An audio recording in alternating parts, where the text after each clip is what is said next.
Hey guys, my name is Chandan Gorela and मैंने आपके लिए बनाया है Linux command line for cyber security candidates. So अगर आप भी करियर बनाना चाह रहे हैं in cyber security, so first phase है आपको ऑपरेटिंग सिस्टम के बारे में समझना कि ऑपरेटिंग सिस्टम क्या है, कैसे वर्क करता है, कैसे कैसे कमांड्स आती है, जिसमें सबसे इम्पोर्टेंट है हमारा लिनक्स।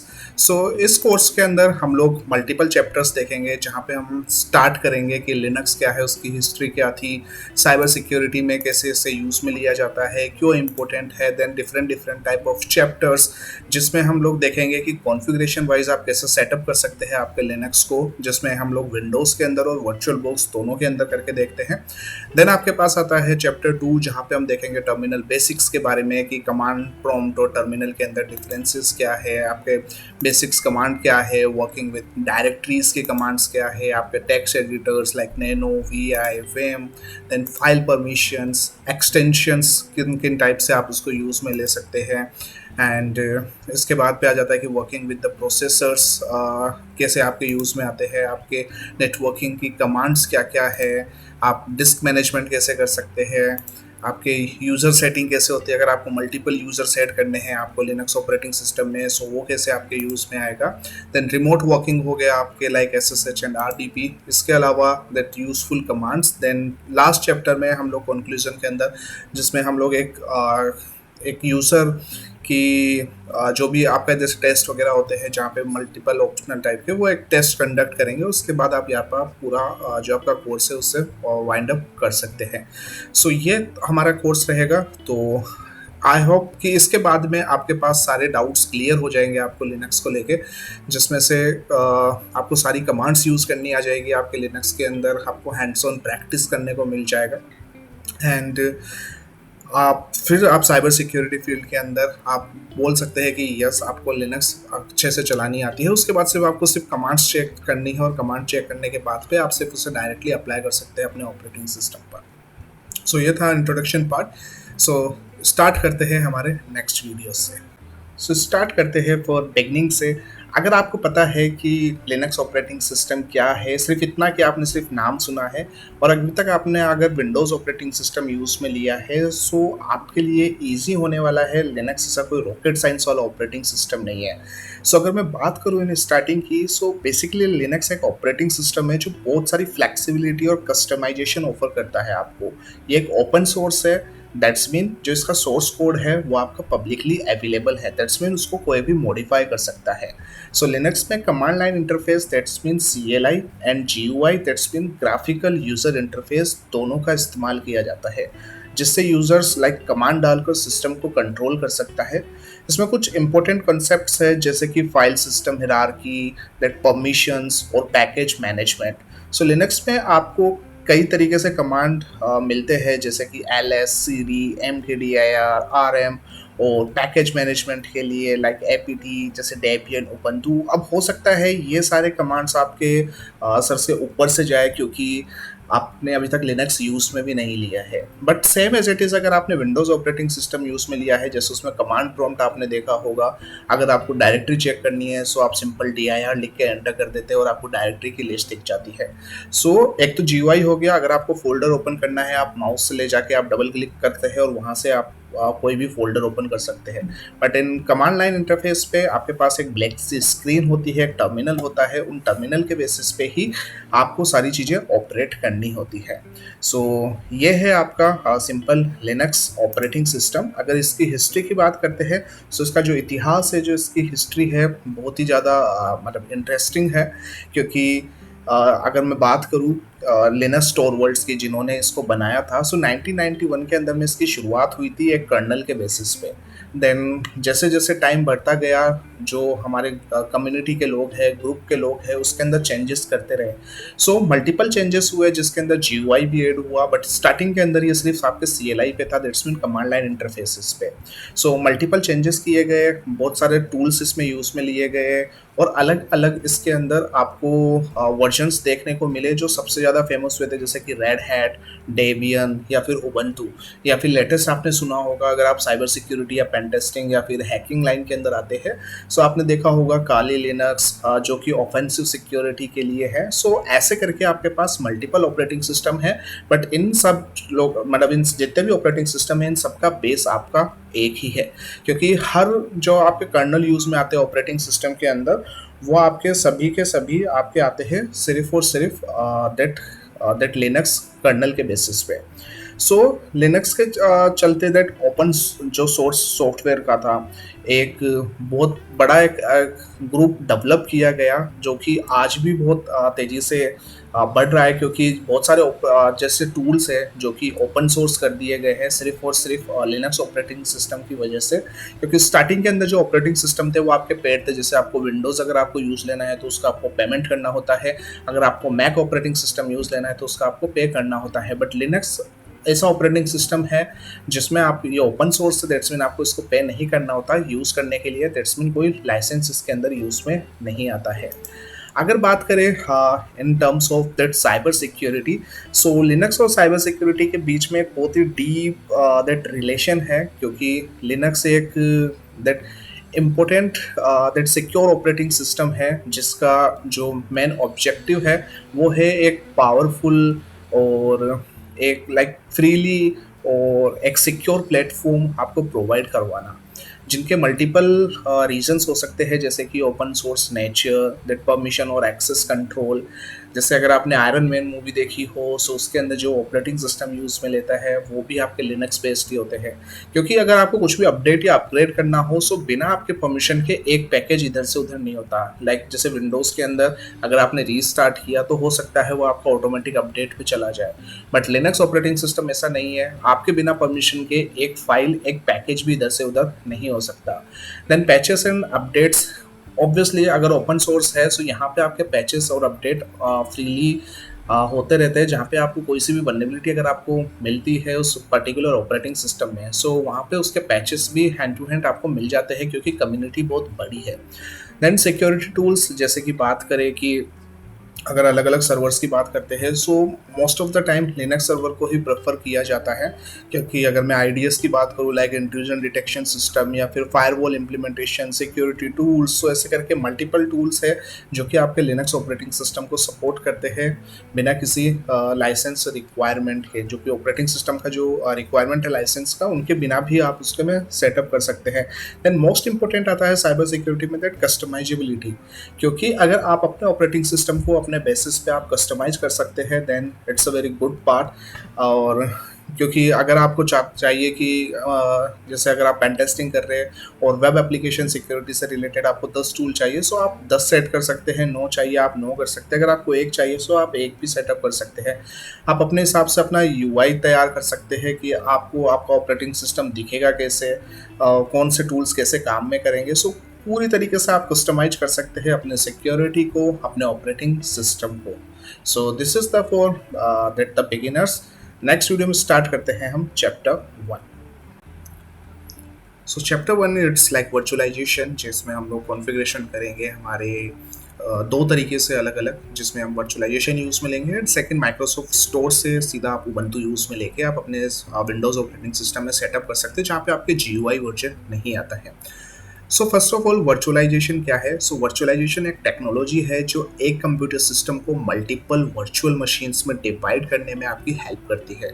सो ये वर्चुअल मशीन्स ये या फिर एक वीएम एक सॉफ्टवेयर लेयर है जिसके जरिए बनाए जाते हैं जो हार्डवेयर रिसोर्सेज को शेयर करते हैं। सो आप इस टाइप से सोच सकते हैं कि एक कंप्यूटर है जिसमें मल्टीपल वर्चुअल कंप्यूटर्स आपके रन हो रखे हैं और हर एक वर्चुअल अपने आप को एक असली कंप्यूटर समझता है, लेकिन असल में वो एक सॉफ्टवेयर लेयर पे है जो कि लाइक सॉफ्टवेयर लेयर पे आपके काम कर रहा है और जो उसके एप्लीकेशंस आप मल्टीपल तरीके से यूज़ में ले सकते हैं। सो फॉर एग्जांपल यहाँ पे मैं जो मेरे पास रिसोर्सेज है वहाँ पे हाइपरविजर की हेल्प से मल्टीपल वीएम यूज़ में लेता हूँ और हर वीएम के अंदर अलग अलग मैं यूज़ में ले सकता हूँ अलग अलग टूल्स फॉर एग्जांपल अगर मुझे लिनक्स और विंडोज़ दोनों एक साथ यूज़ में लेने हैं, सो लेट्स से मैं अभी यूज़ में ले रहा हूँ जैसे विंडोज़ ऑपरेटिंग सिस्टम, और मुझे लिनक्स भी चाहिए साथ में, और लिनक्स के 2-3 वर्जन्स चाहिए, लाइक मुझे काली लिनक्स भी चाहिए, उबंटू भी चाहिए। सो वर्चुअलाइजेशन की हेल्प से आप ऑपरेटिंग सिस्टम यहाँ पे सेटअप कर सकते हैं। बट यहाँ पे मल्टीपल आपके रिक्वायरमेंट्स होती है चीज़ों की। लेट्स से आपके पास अगर 8 GB रैम है, सो आप 4 GB रैम तक आप वर्चुअल मशीन को दे सकते हैं। दैट्स मीन आपके 4 GB वर्चुअल मशीन के अंदर चलेगी और 4 GB आपके मेन ऑपरेटिंग सिस्टम में। सो आने वाले टाइम पे या वीडियोस में हम ऐसे बात करेंगे कि जो आपका ऑपरेटिंग सिस्टम है, जैसे मेरे पास अभी जो विंडोज़ ऑपरेटिंग सिस्टम है, ये है मेरा होस्ट ऑपरेटिंग सिस्टम, जहाँ पे मुझे वर्चुअलाइजेशन सेटअप करना है, और जो मैं वर्चुअल बॉक्स के अंदर या फिर VMware के अंदर जो सेटअप करूँगा ऑपरेटिंग सिस्टम, उसे हम बोलेंगे guest operating system. That's mean जो हम लिनक्स सेटअप करने वाले हैं वो हमारा गेस्ट ऑपरेटिंग सिस्टम होगा। सो इसके लिए मैं सबसे पहले ब्राउज़र ओपन कर लेता हूँ, और ब्राउज़र ओपन करने के बाद आपको डाउनलोड करना है यहाँ पे virtual box. So virtual box download करते हैं। सो ऑफिशियल वेबसाइट है virtualbox.org, यहाँ पे मैं जाता हूँ and then download VirtualBox 7.0। आप चाहे तो VMware भी यूज़ में ले सकते हैं, जो कि फ्री वर्जन पे आपके यूज़ में आता है। देन विंडोज़ होस्ट के लिए मुझे यूज़ लेना है, and then save, and simply इसके बाद में हम इसे सेटअप कर लेंगे। सो यहाँ पे हमारे पास हो गया setup file, and then yes. So simply wizard को हम नेक्स्ट नेक्स्ट नेक्स्ट करके यहाँ पे सेटअप कर देते हैं, इंस्टॉल, एंड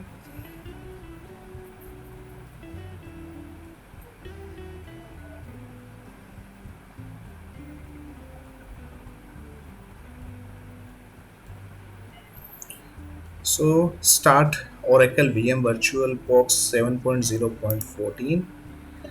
देन जब तक ये रन होता है, यहाँ पे आपको डाउनलोड कर लेना है Ubuntu. So download Ubuntu desktop पे जाते हैं हम लोग। सो ऑफिशियली वेबसाइट है ubuntu.com। आप चाहे तो कोई सा भी लिनक्स ऑपरेटिंग सिस्टम यूज़ में ले सकते हैं, बट ध्यान में देना होगा कि जैसे जो डेबियन बेस्ड है, जैसे कि आपके लिनक्स हो गया, सॉरी काली लिनक्स हो गया, उबंटू हो गया, एलिमेंट्री हो गई, ये सभी आपके डेबियन बेस्ड ऑपरेटिंग सिस्टम है। सो स्टार्टिंग में अगर आपको प्रैक्टिस करनी है, सो आप डेबियन पे कर सकते हैं। So Ubuntu 22.04 LTS, that's mean desktop version, जहाँ पे आपके GUI आता है। सो जैसे आप डाउनलोड पे क्लिक करते हैं, आपके पास डाउनलोड हो जाएगा ISO इमेज 4.7 GB का, ये आएगा। एंड इसके बाद पे आपको ओपन करना है जो आपका वर्चुअल बॉक्स है। यहाँ पे आपके पास मल्टीपल ऑप्शंस है, import, export, new and add. So अगर आप पोर्टेबिलिटी के बेसिस पे यूज़ में ले रहे हैं, सो आप डायरेक्ट इंपोर्ट भी कर सकते हैं अगर आपके पास ऑलरेडी सेटअप कोई वर्चुअल मशीन है। अगर आप फर्स्ट टाइम कर रहे हैं, सो यहाँ पे आपके पास न्यू का ऑप्शन है। जैसे ही न्यू पे आता हूँ, सो न्यू पे आने के बाद आपके पास डिटेल्स आपसे पूछता है कि name, folder, ISO image and all. So मैं यहाँ पे कर देता हूँ लेट्स लिनक्स, एंड इसके बाद आपके पास ISO इमेज की लोकेशन पूछता है। सो यहाँ पे आप अदर्स में जाके, और जहाँ पे आपने रख रखा है उबंटू, वो यहाँ पे आपको सेटअप कर देना है। सो डाउनलोड्स के अंदर मेरे पास ये ISO इमेज मैंने पहले से डाउनलोड कर रखी थी, एंड इसके बाद पे ISO सेटअप हो गया, एंड देन नेक्स्ट आने के बाद यहाँ पे आता है user name and password. So VBXO user, आप यहाँ पे पासवर्ड देख सकते हैं, जैसे चेंज मी। सो यहाँ पे मैं पासवर्ड कर देता हूँ लेट्स से 12345 12345, एंड देन लिनक्स का जो होस्ट नेम है विच इज़ लिनक्स, डोमेन जो बाय डिफ़ॉल्ट आ रखा है वो सिंपली नेक्स्ट, एंड देन यहाँ पे आता है मेरी हार्डवेयर रिक्वायरमेंट। सो मेरी बेस मेमोरी यहाँ पे इनको चाहिए 2 GB रैम। सो अगर आपके पास जो आपका होस्ट ऑपरेटिंग सिस्टम है, लेट्स से उसमें 8 GB है, सो आप यहाँ पे 4 GB तक इसको दे सकते हैं, बट ध्यान रखें इसको ज़्यादा भी ना दे दें, अदरवाइज आपके होस्ट, क्योंकि जो आपका वर्चुअल बॉक्स है वो चल तो होस्ट ऑपरेटिंग सिस्टम पे ही रहा है। सो लेट्स से मैं इसको कर देता हूँ जैसे अभी 2 GB दैट इनफ है, या फिर अगर आप इसको इंक्रीज़ करना चाहें, सो 4096, दैट्स मीन मैं यहाँ पे 4 GB रैम कर देता हूँ। प्रोसेसर अभी इसको 1 ही रहने देते हैं। नेक्स्ट करते हैं create a virtual hard disk now. So यहाँ पे 25 GB इट्स सफिशिएंट, बट अगर आप इसको लॉन्ग टर्म के लिए यूज़ में करना चाहते हैं, सो लेट्स से मैं इसको कर देता हूँ 40 GB। सो या फिर डिपेंड करेगा आपके जो अवेलेबल स्पेस है, बट 25 और 20 it's like sufficient. And then यहाँ पे मैं इसे कर देता हूँ नेक्स्ट। नेक्स्ट करने के बाद जो भी आपने डिटेल्स यहाँ पे सेटअप की है वो यहाँ पे सारी चीज़ें दिख जाएंगी एंड देन फिनिश।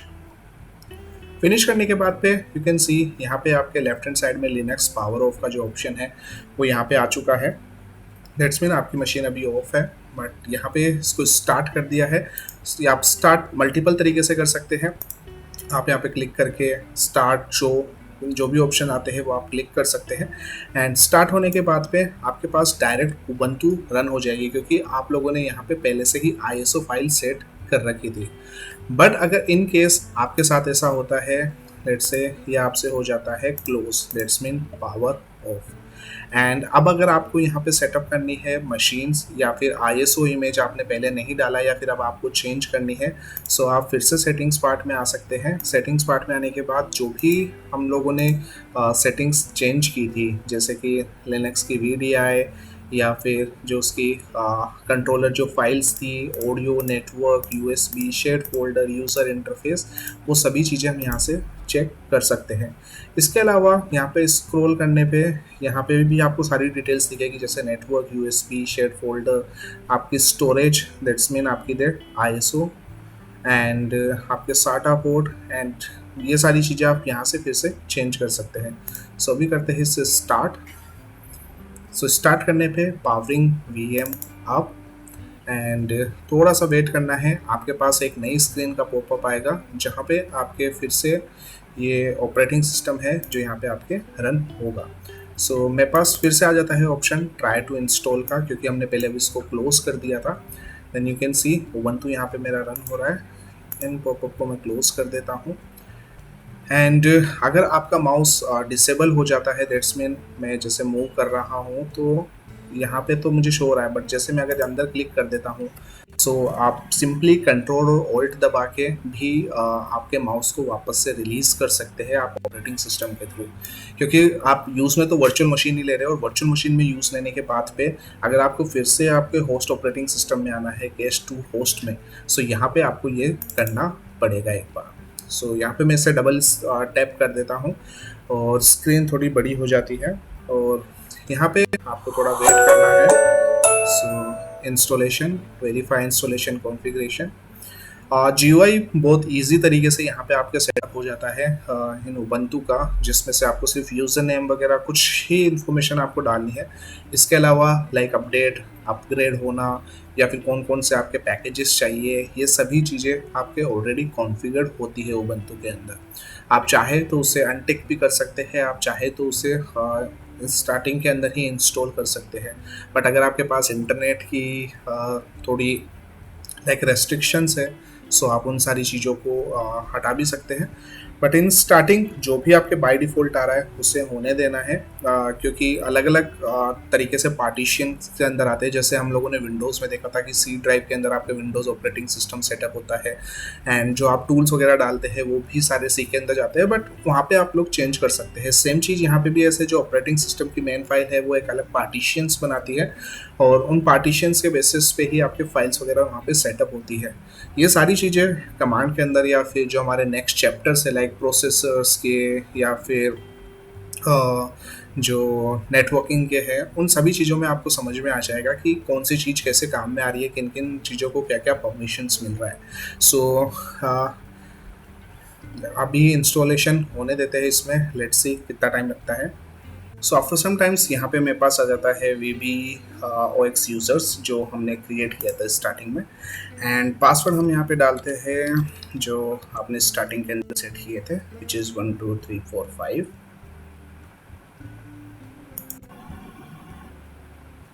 एंड इसके बाद पे आपके पास ऑप्शंस आते हैं लाइक ऑनलाइन अकाउंट, जिससे मैं अभी स्किप कर देता हूँ and skip for now.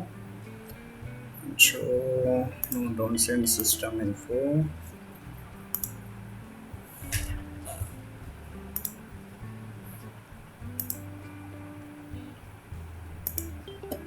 Okay, so मैं इसे फोर्स स्विच कर देता हूँ। सो ऐसा आपका पूरा GUI वर्जन होता है आपके उबंटू ऑपरेटिंग सिस्टम का, जहाँ पे हम मल्टीपल यहाँ पे GUI पे यूज़ ले सकते हैं, like Firefox browser, Thunderbird emails, या फिर आपको फोल्डर्स पे जाना है सो यहाँ पे फाइल्स ऑप्शन। बट इस कोर्स में हम लोग देख रहे हैं सिर्फ और सिर्फ आपके टर्मिनल बेसिस पे आप इन सारी चीज़ों को कैसे एक्सेस कर सकते हैं।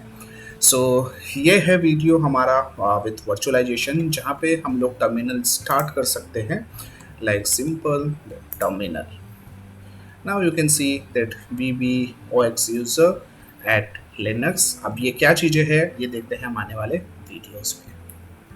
सेकेंड ऑप्शन है, अगर आप वर्चुअलाइजेशन यूज़ नहीं लेना चाह रहे और आप चाहते हैं कि आप स्टार्ट पे जाए और यहाँ पे आप सिंपली लिखे उबंटू और आपके पास उबंटू आ जाए।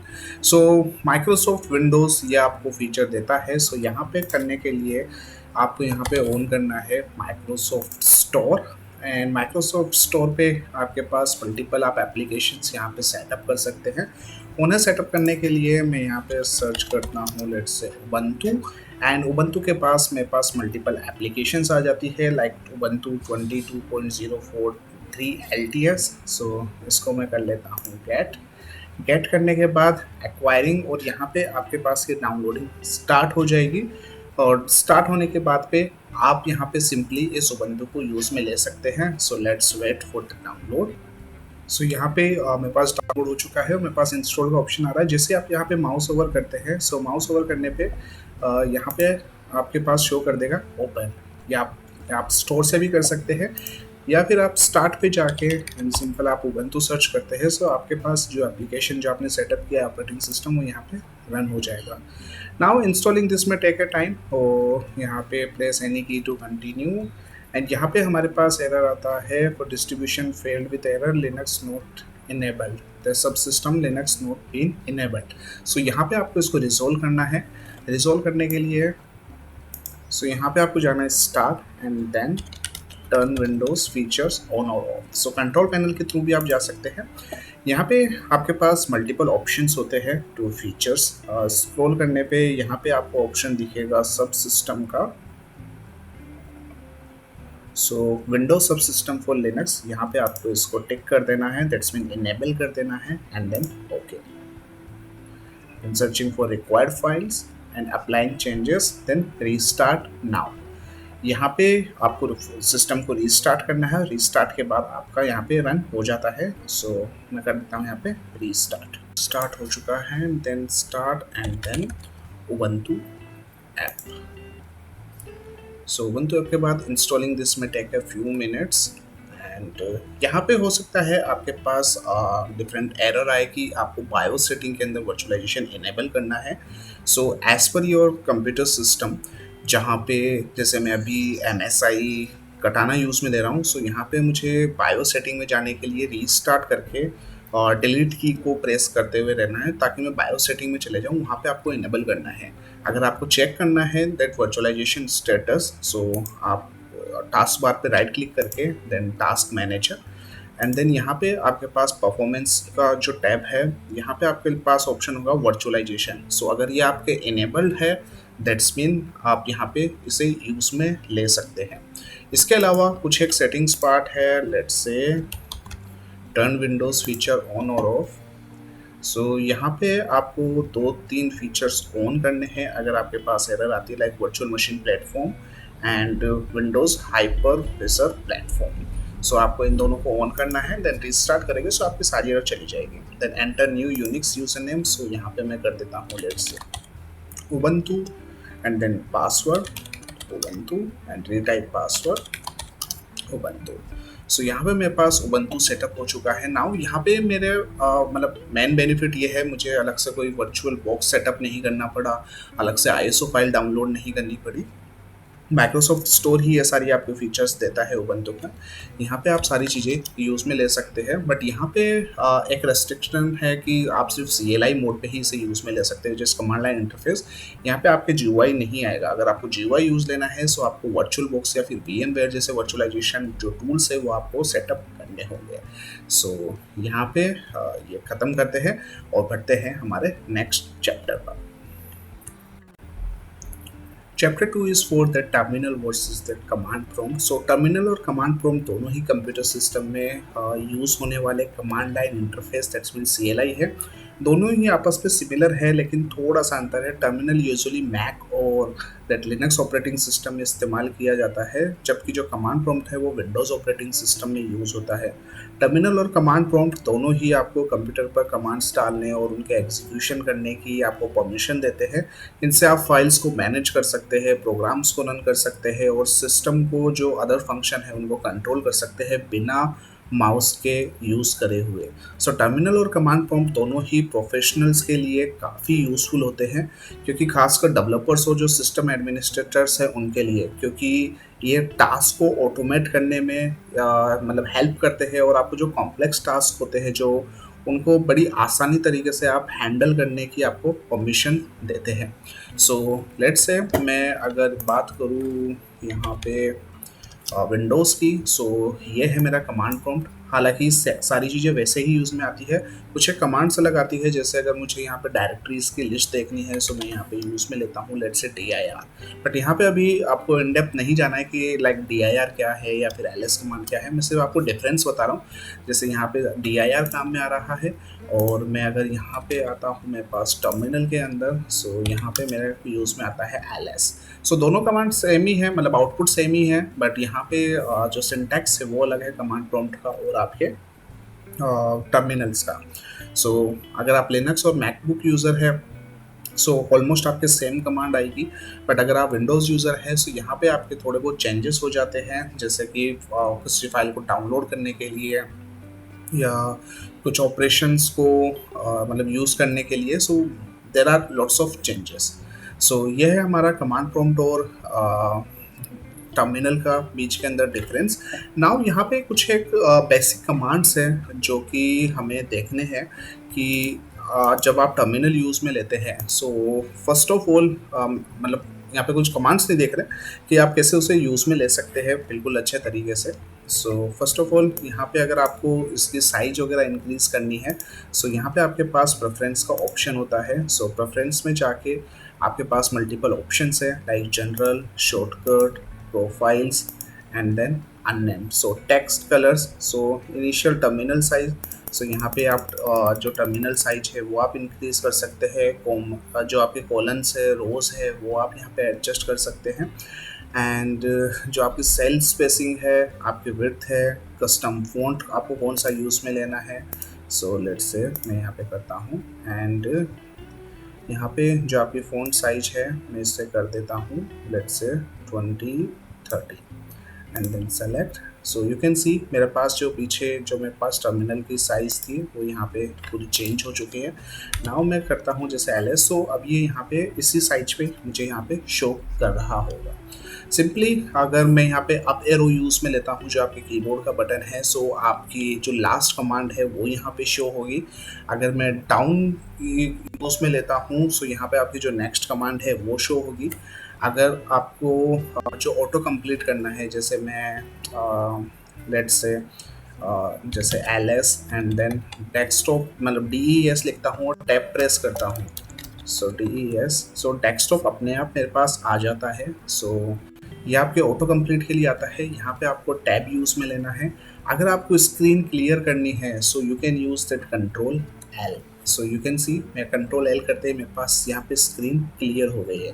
अगर आप किसी कमांड को टर्मिनेट करना चाहते हैं, कैंसिल करना चाहते हैं, so you can use that control C, जो कि आपकी जो भी आपकी प्रोसेस चल रही है उसे आप कैंसिल कर सकते हो। और अगर आपको कुछ सर्च करना है so you can use that control R, so you can see that reverse I search. यहाँ पे अब आप कुछ भी सर्च करके देख सकते हैं, जो कि हम आगे भी देखेंगे। सो ये थे टर्मिनल बेसिक्स के। आने वाले वीडियोस में देखते हैं कि डायरेक्टरीज के आप कैसे कैसे कमांड्स आप यूज़ में ले सकते हैं। So for package management we have to understand कि यहाँ पे क्या क्या मतलब है इन चीज़ों का। सो जो हमारे पास VBioX यूज़र है दैट्स मीन कि यहाँ पे ये मेरा यूज़र नेम है एंड देन @linux मेरे मशीन का नाम एंड देन अगर आपको डॉलर का साइन दिख रहा है दैट्स मीन यहाँ पे आपका नॉर्मल यूज़र है। अगर आपको हाई प्रिविलेज यूज़र चाहिए दैट्स मीन यहाँ पे आपके आएगा हैश। सो हैश का मतलब हो गया कि दैट्स मीन अब आपका सुपर यूज़र है जिसे हम बोलेंगे रूट यूज़र। सो अगर मैं सिंपली यहाँ पे करता हूँ so and then password it's same 1 2 3 4 5, now we can see that यहाँ पे मेरे पास आ जाता है हैश। सो मैं इसको क्लियर करता हूँ। नाउ अगर मुझे कुछ भी पैकेजेस जैसे सेटअप करने हैं, इंस्टॉल करना है, जैसे कि अगर मुझे टेक्स्ट एडिटर डालना है विम का, सो मैं करूँगा apt-get देन इंस्टॉल और उस पैकेज का नाम। या फिर अगर मुझे सबसे पहले मुझे इसे अपडेट करना है, सो यहाँ पे आप कमांड चलाएंगे apt-get अपडेट।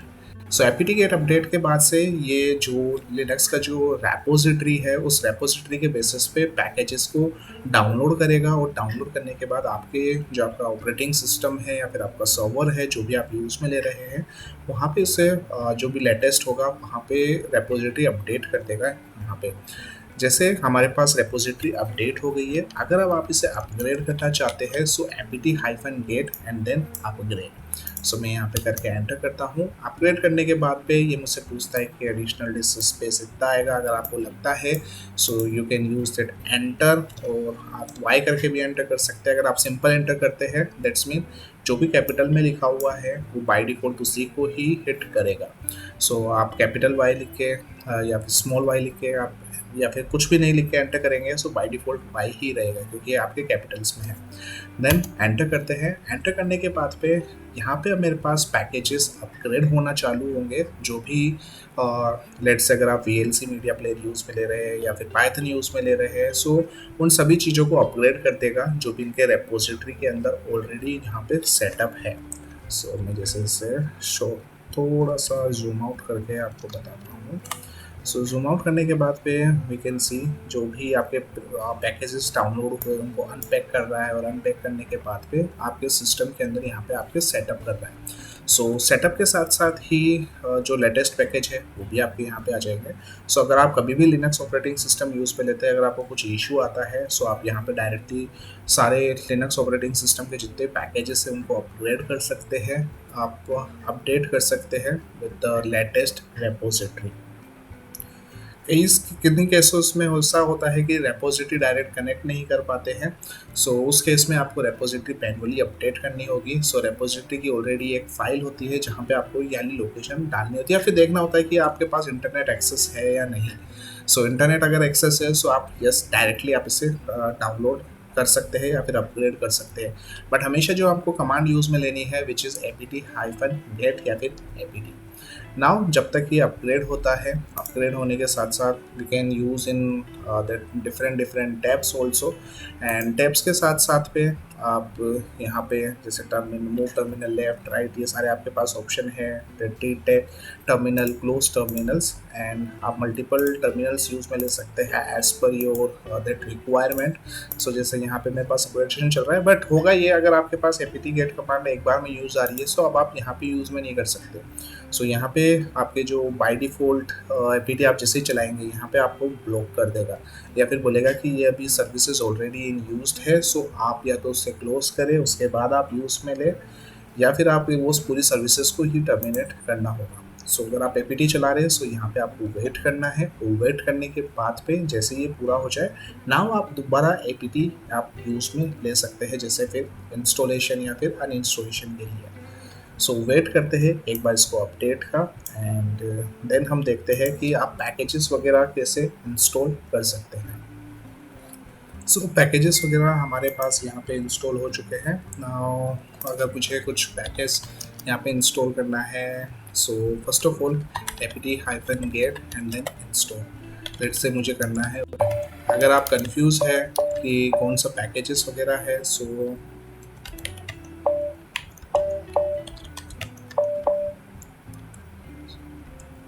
apt-get इंस्टॉल, और मैं जैसे पैकेज का नाम लिखता हूँ and then enter.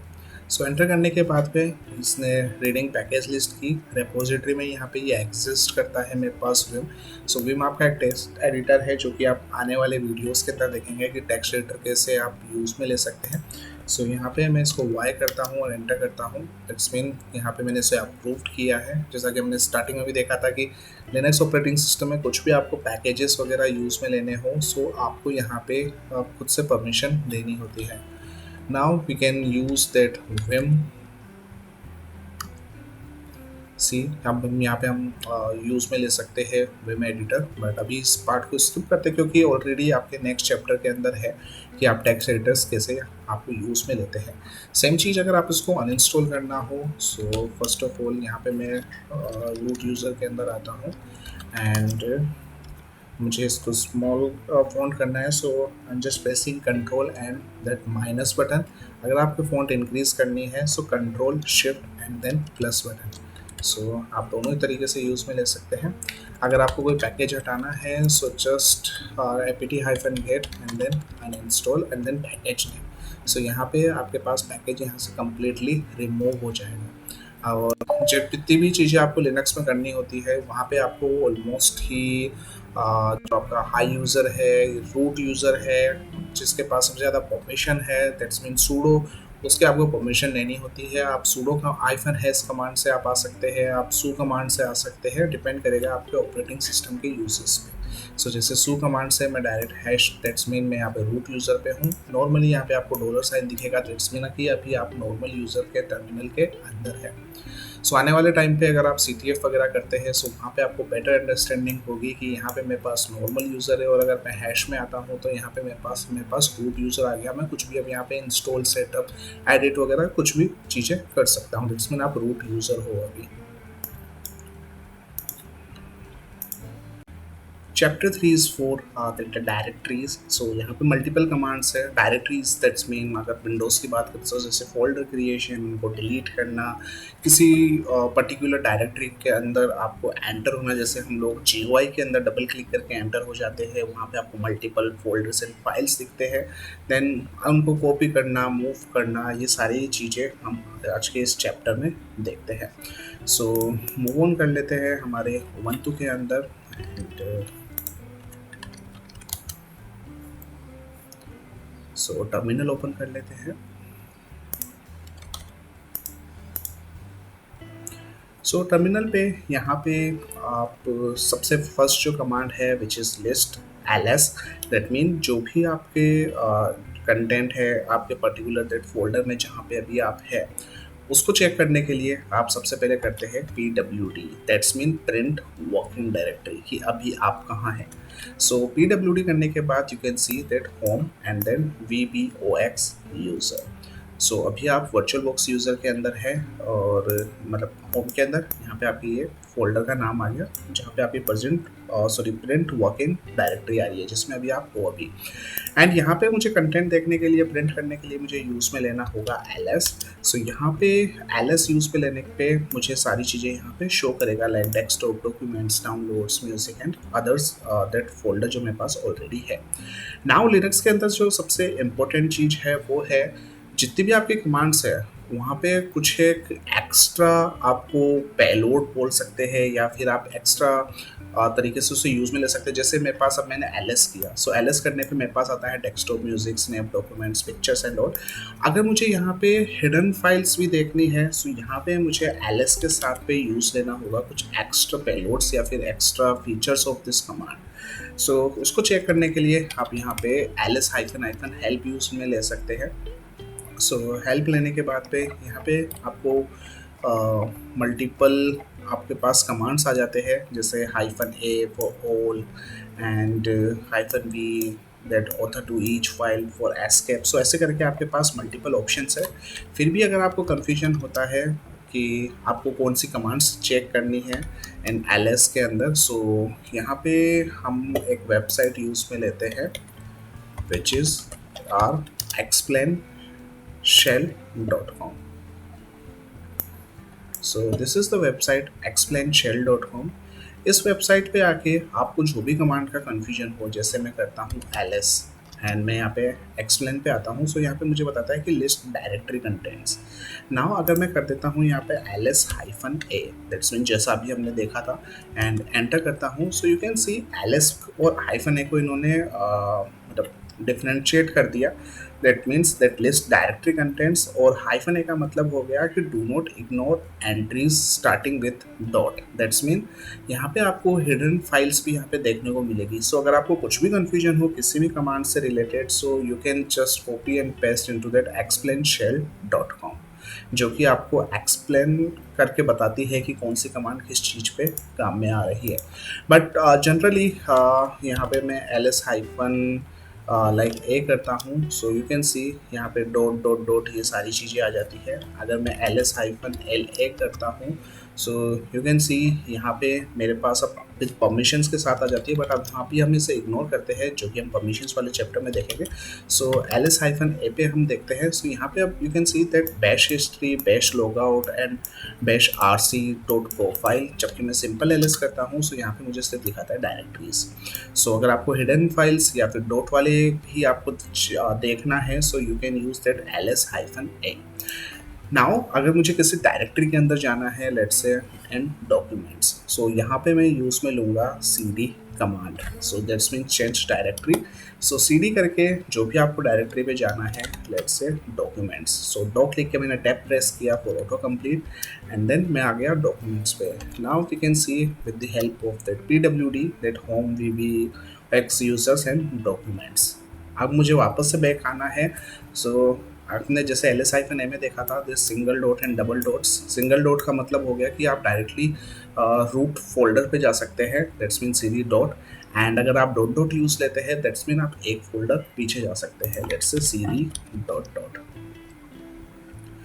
Now pwd करते हैं so you can C home vbox users पे आ गए। सो अभी फिर से चलते हैं हम डॉक्यूमेंट्स के। मुझे यहाँ पे कुछ नई डायरेक्टरी बनानी है, सो मैं यहाँ पे यूज़ पे लिखता हूँ mkdir, that's mean make directory.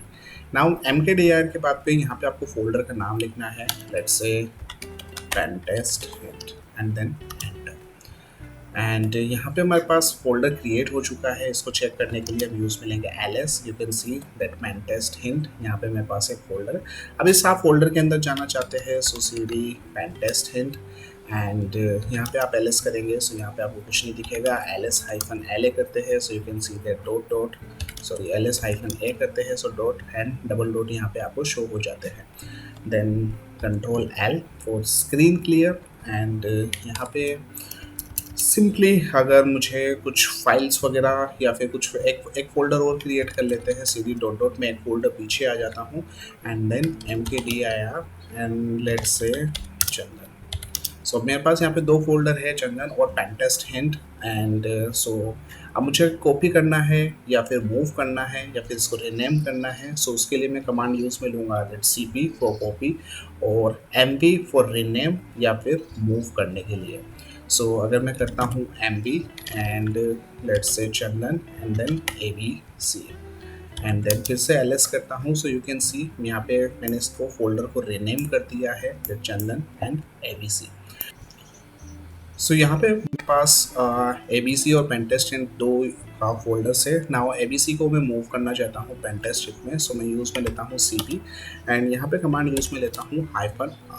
So -r recursively जो भी फोल्डर के अंदर है दैट्स मीन जो डॉट और डबल डॉट्स है उनके साथ ही मेरा कॉपी हो जाए इन पेनटेस्ट हिंट। सो यहाँ पे आपको फर्स्ट डालनी है आपको सोर्स लोकेशन। सो लेट्स से abc फोल्डर है मेरे पास और abc के बाद पे मुझे यहाँ पे डालना है let's say home and then vbox user then documents and then pentest hint and then simply कर देता हूँ एंटर। नाउ ls करते हैं सो यहाँ पे मेरे पास abc है, cd पेनटेस्ट हिंट ls करते हैं सो यू कैन सी यहाँ पे भी मेरे पास abc नाम से यहाँ पे फोल्डर आ जाता है। और अगर मुझे मूव करना है abc को पेनटेस्ट हिंट में सो मैं क्लिक करता हूँ mv and then abc that's mean source and then destination के अंदर होम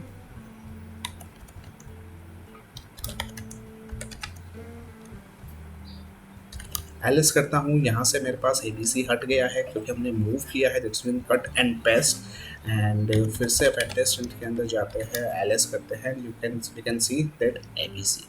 सो यहाँ पे हमने इसे कम्प्लीटली मूव भी देख लिया है, कॉपी देख लिया है और मूव कॉपी एंड अगर आपको उसको रिमूव करना है फोल्डर को सो लेट्स से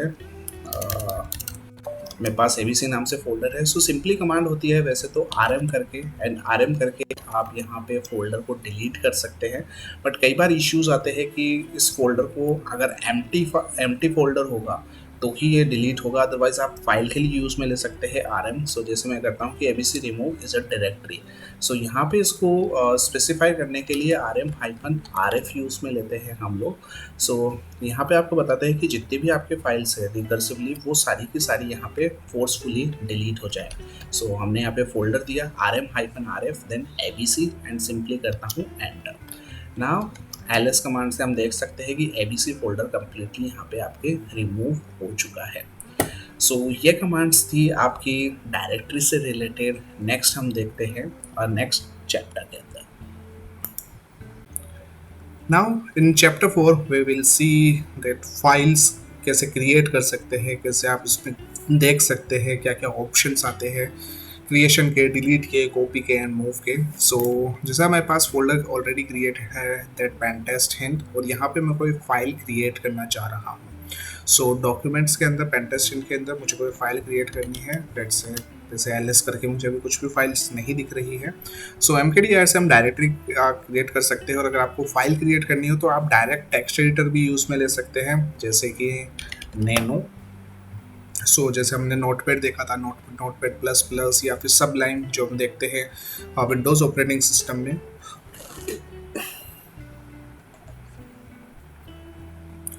जैसे यहाँ पे मल्टीपल टेक्स्ट एडिटर से लाइक नैनो, वी आई और वेम। सो नैनो पे बाय डिफॉल्ट आता है यहाँ पे, और अगर आप टेक्स्ट एडिटर के थ्रू एडिट नहीं करना चाह रहे हैं सो यहाँ पे आप कर सकते हैं टच कमांड से। सो टच कमांड करने के बाद यहाँ पे आपको लिखना है लेट्स से file1.txt। सो मैं टेक्स्ट डॉक्यूमेंट क्रिएट करना चाह रहा हूँ। सो यहाँ पे एंटर करते हैं एंड डन। देन ls पे आते हैं, you can see that file1.txt। अगर आपको फाइल क्रिएट करने के साथ एडिट भी करना है then you can use that text editor. So first of all use में लेते हैं हम लोग नैनो एंड देन file2.txt। जैसे ही मैं करके एंटर करूंगा ये डायरेक्टली मुझे टर्मिनल के अंदर ही एक टेक्स्ट एडिटर ओपन करके दे देता है। नाउ यहाँ पे अगर मैं इसके बात करूँ so you can see that that जी जो आप ये साइन देख रहे हैं, this sign is for control. So अगर आपको हेल्प पे जाना है so you can use that control G, exit करना है control X, write out that mean save करना है control O, read control R. ऐसे करके आपके पास मल्टीपल ऑप्शन है लाइक वेरी सर्च करने के लिए, replace, cut, paste, execute and justify. अब मुझे यहाँ पे कुछ फाइल के अंदर कुछ लिखना है। लेट्स से welcome back to my course and then Linux command line for cyber security candidates। सो ये करके मैं यहाँ पे अब मुझे इसको सेव करना है। सो हमारे पता है कंट्रोल ओ फिर राइट आउट। सो कंट्रोल और प्रेस करता हूँ, देन मुझसे पूछता है कि फाइल नेम टू राइट्स, जो आपने फाइल नेम लिखा था वही है या इसमें कोई चेंजेस है। सो मैं इसे कर देता हूँ एंटर, दिस वन। अब मुझे यहाँ पे एग्जिट करना है, दैट्स मीन कोई मुझे राइट आउट कुछ चेंजेस नहीं करने हैं। सो मैं यहाँ पे करता हूँ कंट्रोल एक्स। एक्स करते ही मेरे पास यहाँ पे मैं उस फाइल से एग्जिट हो जाता हूँ टेक्स्ट एडिटर से। एलिस करने पे we can see that file1.txt and file2.txt। Now अगर आपको टर्मिनल के अंदर ही देखना है कि फाइल के अंदर क्या है so you can use that get command. So file1.txt में देखते हैं जिसमें हमने कुछ लिखा नहीं था। सो दैट्स मीन यहाँ पे मेरे पास कुछ भी नहीं आएगा आउटपुट। और अगर मैं file2.txt देखता हूँ एंड एंटर करता हूँ so we can see that welcome back to my course that Linux command line for cyber security candidates. So ऐसे करके आप नैनो टेक्स्ट एडिटर यूज़ में ले सकते हैं। नाउ ऐसे करके मल्टीपल टेक्स्ट एडिटर्स और हैं। अगर मैं बात करता हूँ लेट्स से वी आई की, सो वी आई करने के बाद पे यहाँ पे मैं करता हूँ file3.txt, एंटर करते हैं। यहाँ पे अब आपके पास डायरेक्टली कुछ भी नहीं दिख रहा है कि कौन से ऑप्शन से क्या क्या यूज़ में आएगा, एंड डायरेक्टली आपके पास सिर्फ एक ये कर्सर ब्लिंक कर रहा है कि आप यहाँ पे टाइप कर सकते हैं। सो अगर मैं यहाँ पे डायरेक्ट टाइप भी करना चाहूँ सो भी मैं यहाँ पे टाइप नहीं कर पाऊँगा, क्योंकि वी आई एडिटर बोलता है कि आप सबसे पहले यहाँ पे इंसर्ट की प्रेस करो। सो आपके कीबोर्ड पे जहाँ पर इंसर्ट की है उसको मैं प्रेस करता हूँ, एंड इंसर्ट की प्रेस करने के बाद पे now I can type in that text editor. So let's से कुछ भी टाइप कर सकते हैं, एंड देन जैसे मुझे इसको सेव करना है सो सबसे पहले आपको प्रेस करना है एस्केप की। एस्केप की करने के बाद अगर आप इसको डिस्कार्ड करना चाहते हैं so you can use that colon, that sign, that colon. And मैं अगर यहाँ पे क्यू लिखता हूँ दैट मीन क्विट, और अगर मैं आगे एक्सक्लेमेशन साइन लगाता हूँ दैट्स मीन फोर्सफुली क्विट। तो मेरे से नहीं पूछेगा कि do you want to close or not, यहाँ पे मुझे ये क्लोज कर देगा। अगर मैं इसको सेव करना चाहता हूँ सो मैं लिखूंगा W, that's mean write, and then Q। And then enter करते हैं। एंटर करने के बाद now we can see that file 3.txt, और मैं क्या करता हूँ फाइल 3.txt को, सो वी कैन सी जो भी हमने यहाँ पे टाइप किया था वो हमारे पास यहाँ पे आ जाता है। इसके अलावा अगर आपको कॉपी या फिर मूव करना है, so we can use that the same command like cp and mv, जैसे कि हमने डायरेक्टरी के अंदर देखा था फॉर रीनेम, और मूव आप mv कमांड से यूज में ले सकते हैं। कैट कमांड हमने देखा कि कैसे आप फाइल को प्रिंट करके देख सकते हैं, that file and then file dot txt।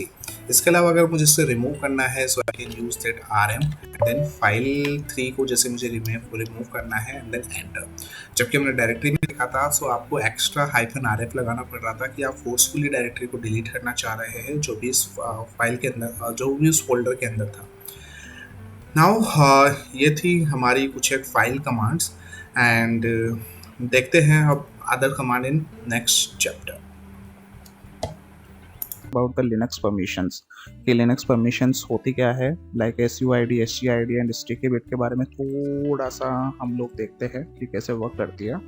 सो आपने लिनक्स के अंदर ls-la कमांड यूज़ में लिया ही होगा, जो कि आपको बताता है कि आप उसको लिस्ट में देखते हो जहाँ पे आपको बताता है कि कौन सी फाइल को क्या परमिशंस है। मेन यहाँ पे आपके 3 ग्रुप क्रिएटेड है। सो स्टार्टिंग के कैरेक्टर्स आपके डिफाइन करते हैं कि ये आपकी डायरेक्टरी है, आपका लिंक है, या फिर आपका फाइल है। For example D and hyphen, या फिर आपके यहाँ पे कई बार L भी आता है। Then RWX, R-X and R-X, जो कि 9 आपके कैरेक्टर है सिक्योरिटी, वो हम डिस्कस करते हैं।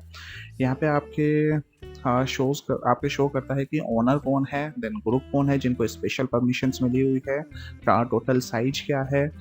टोटल साइज के बाद आता है आपके फाइल इन बाइट और मॉडिफाई कब हुई थी, एंड मॉडिफाई के बाद आपको ऑब्वियसली लास्ट में आपके फाइल नेम या फिर आपके डायरेक्टरी नेम।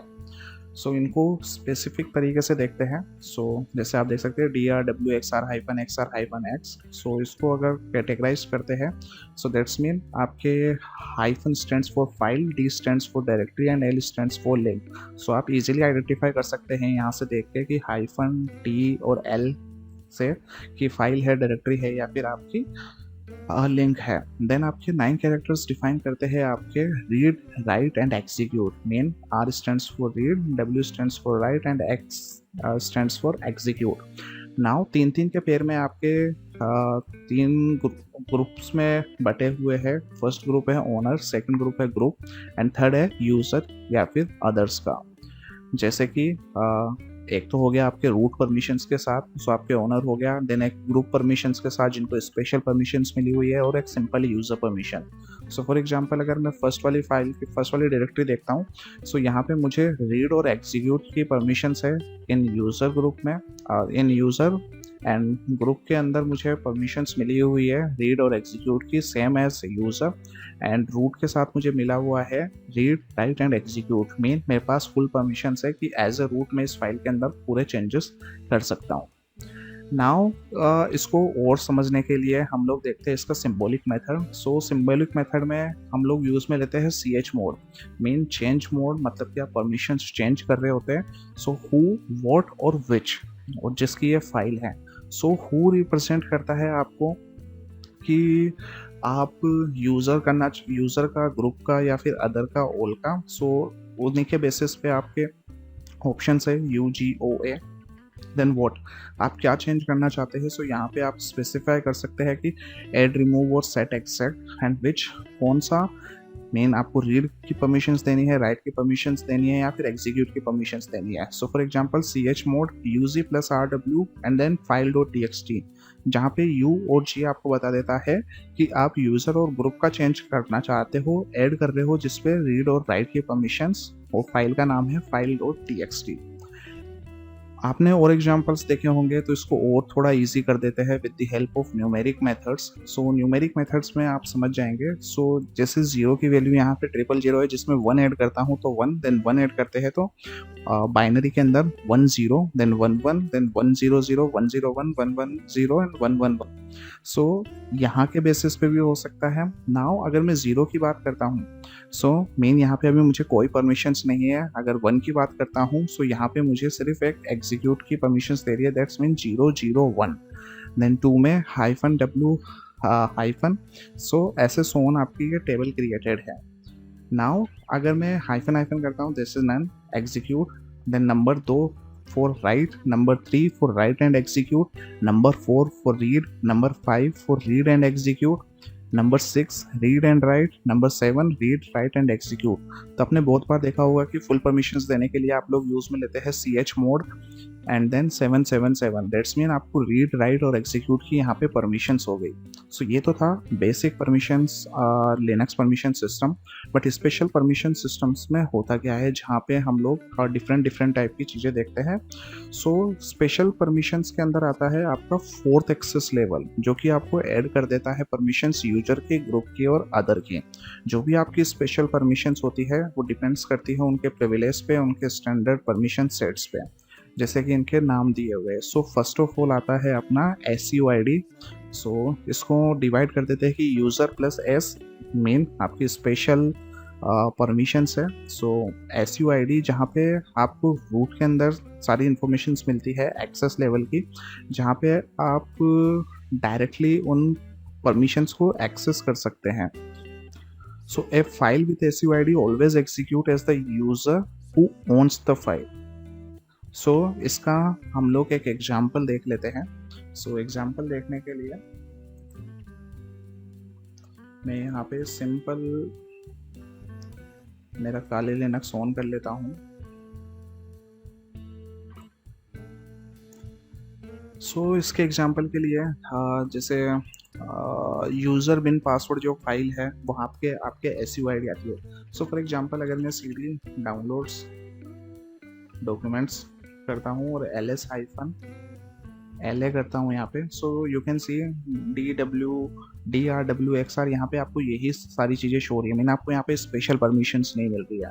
बट सेम चीज़ को मैं अगर यहाँ पे लिखता हूँ ls हाइफन LA यूज़र बिन पासवर्ड, यहाँ पे मैं एंटर करता हूँ। So you can C RWSR, यहाँ पे जो आपको परमिशंस है वो आपको स्पेशल परमिशंस मिली हुई है, इसलिए यहाँ पे आपको S करके शो कर रहा है।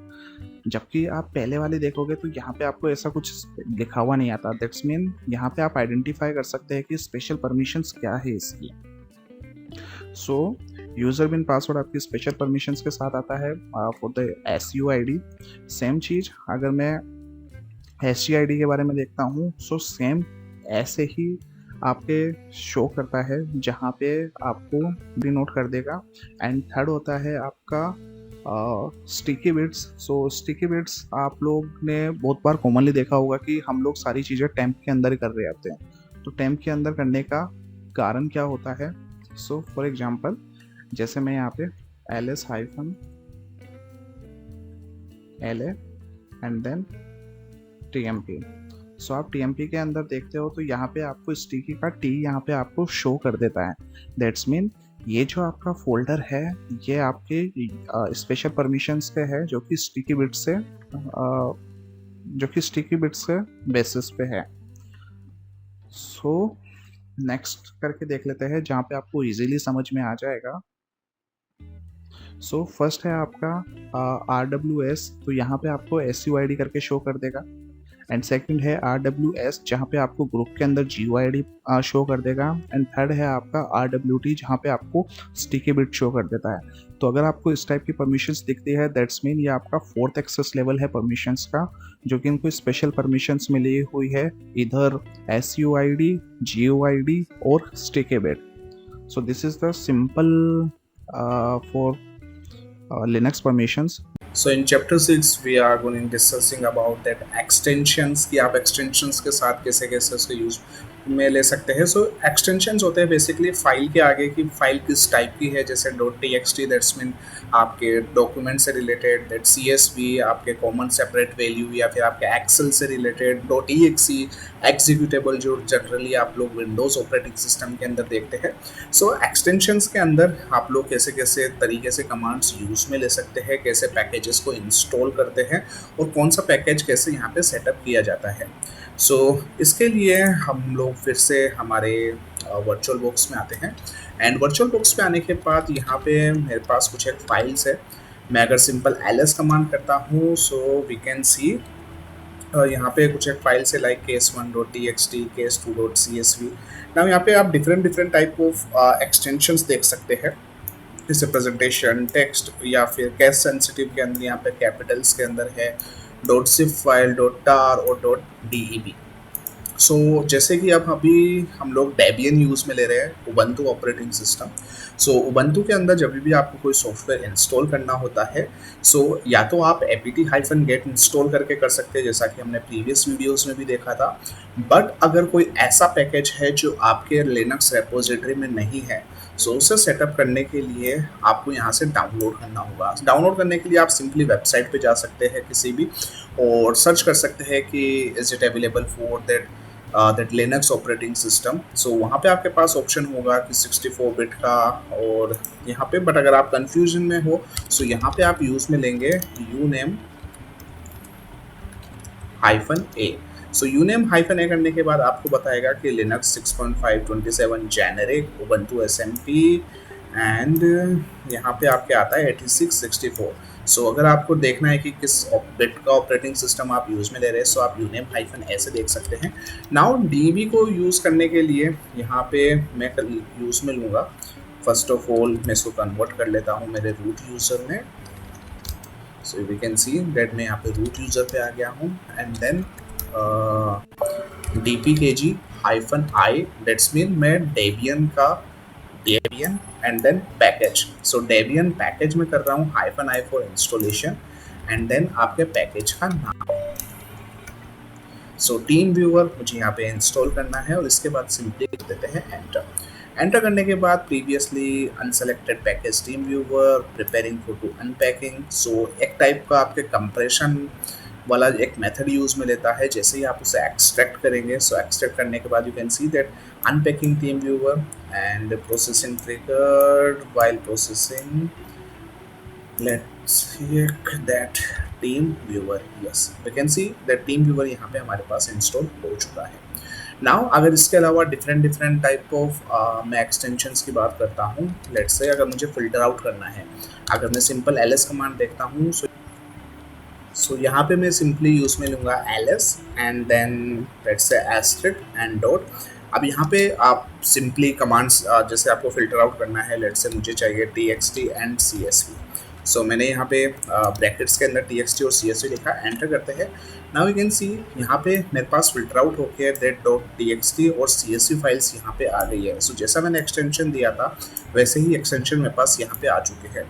नाउ वी कैन सी यहाँ पे हमारे पास कैपिटल के अंदर भी आपके txt है, csv है। अगर आप उनके बेसिस पे आप फाइंड करना चाहते हैं, so let's say find and then I name देने के बाद पे आपको सिंगल कोट के अंदर ही आपको क्वेरी देनी है, लेट्स से सारी फाइल्स जो कि txt की हो, एंड यहाँ पे अब आप ऑपरेटर यूज़ में ले सकते हैं, एंड लेट्स से हाइफन और and then I name and then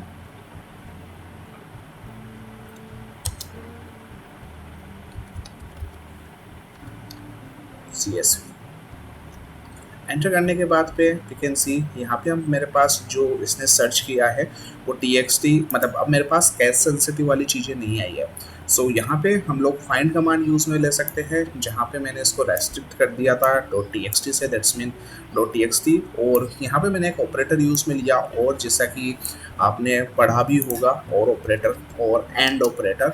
जैसे कि अगर मैं और ऑपरेटर की बात करता हूँ, सो यहाँ पे आपके हो जाता है कि कंडीशन दोनों में से एक भी ट्रू हो जाएगा, सो आपको आउटपुट आपको ट्रू दे देगा। So let's say true equals to true, and then false और ट्रू होगा तो भी आपका ट्रू रिजल्ट आएगा, ट्रू और फॉल्स होगा तो भी आपके ट्रू आएगा, और दोनों ही अगर फॉल्स होते हैं सो आपका रिजल्ट फॉल्स होगा। दैट्स मीन आपकी दोनों कंडीशन विन विन सिचुएशन पे रहती है।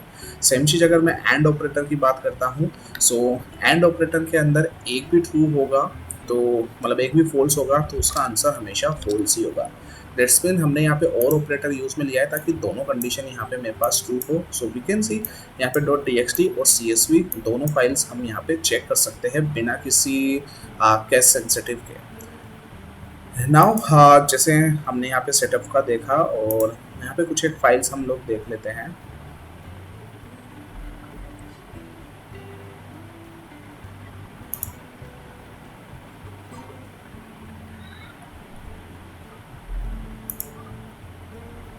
सो गिटहब के बारे में हम सभी जानते हैं। गिटहब अगर आप नहीं जानते तो बता दूं, गिटहब एक टाइप का आपके एक बकेट टाइप का एक प्लेटफॉर्म है जहाँ पे लोग कोड अपलोड कर सकते हैं, वहाँ से कोड डाउनलोड कर सकते हैं।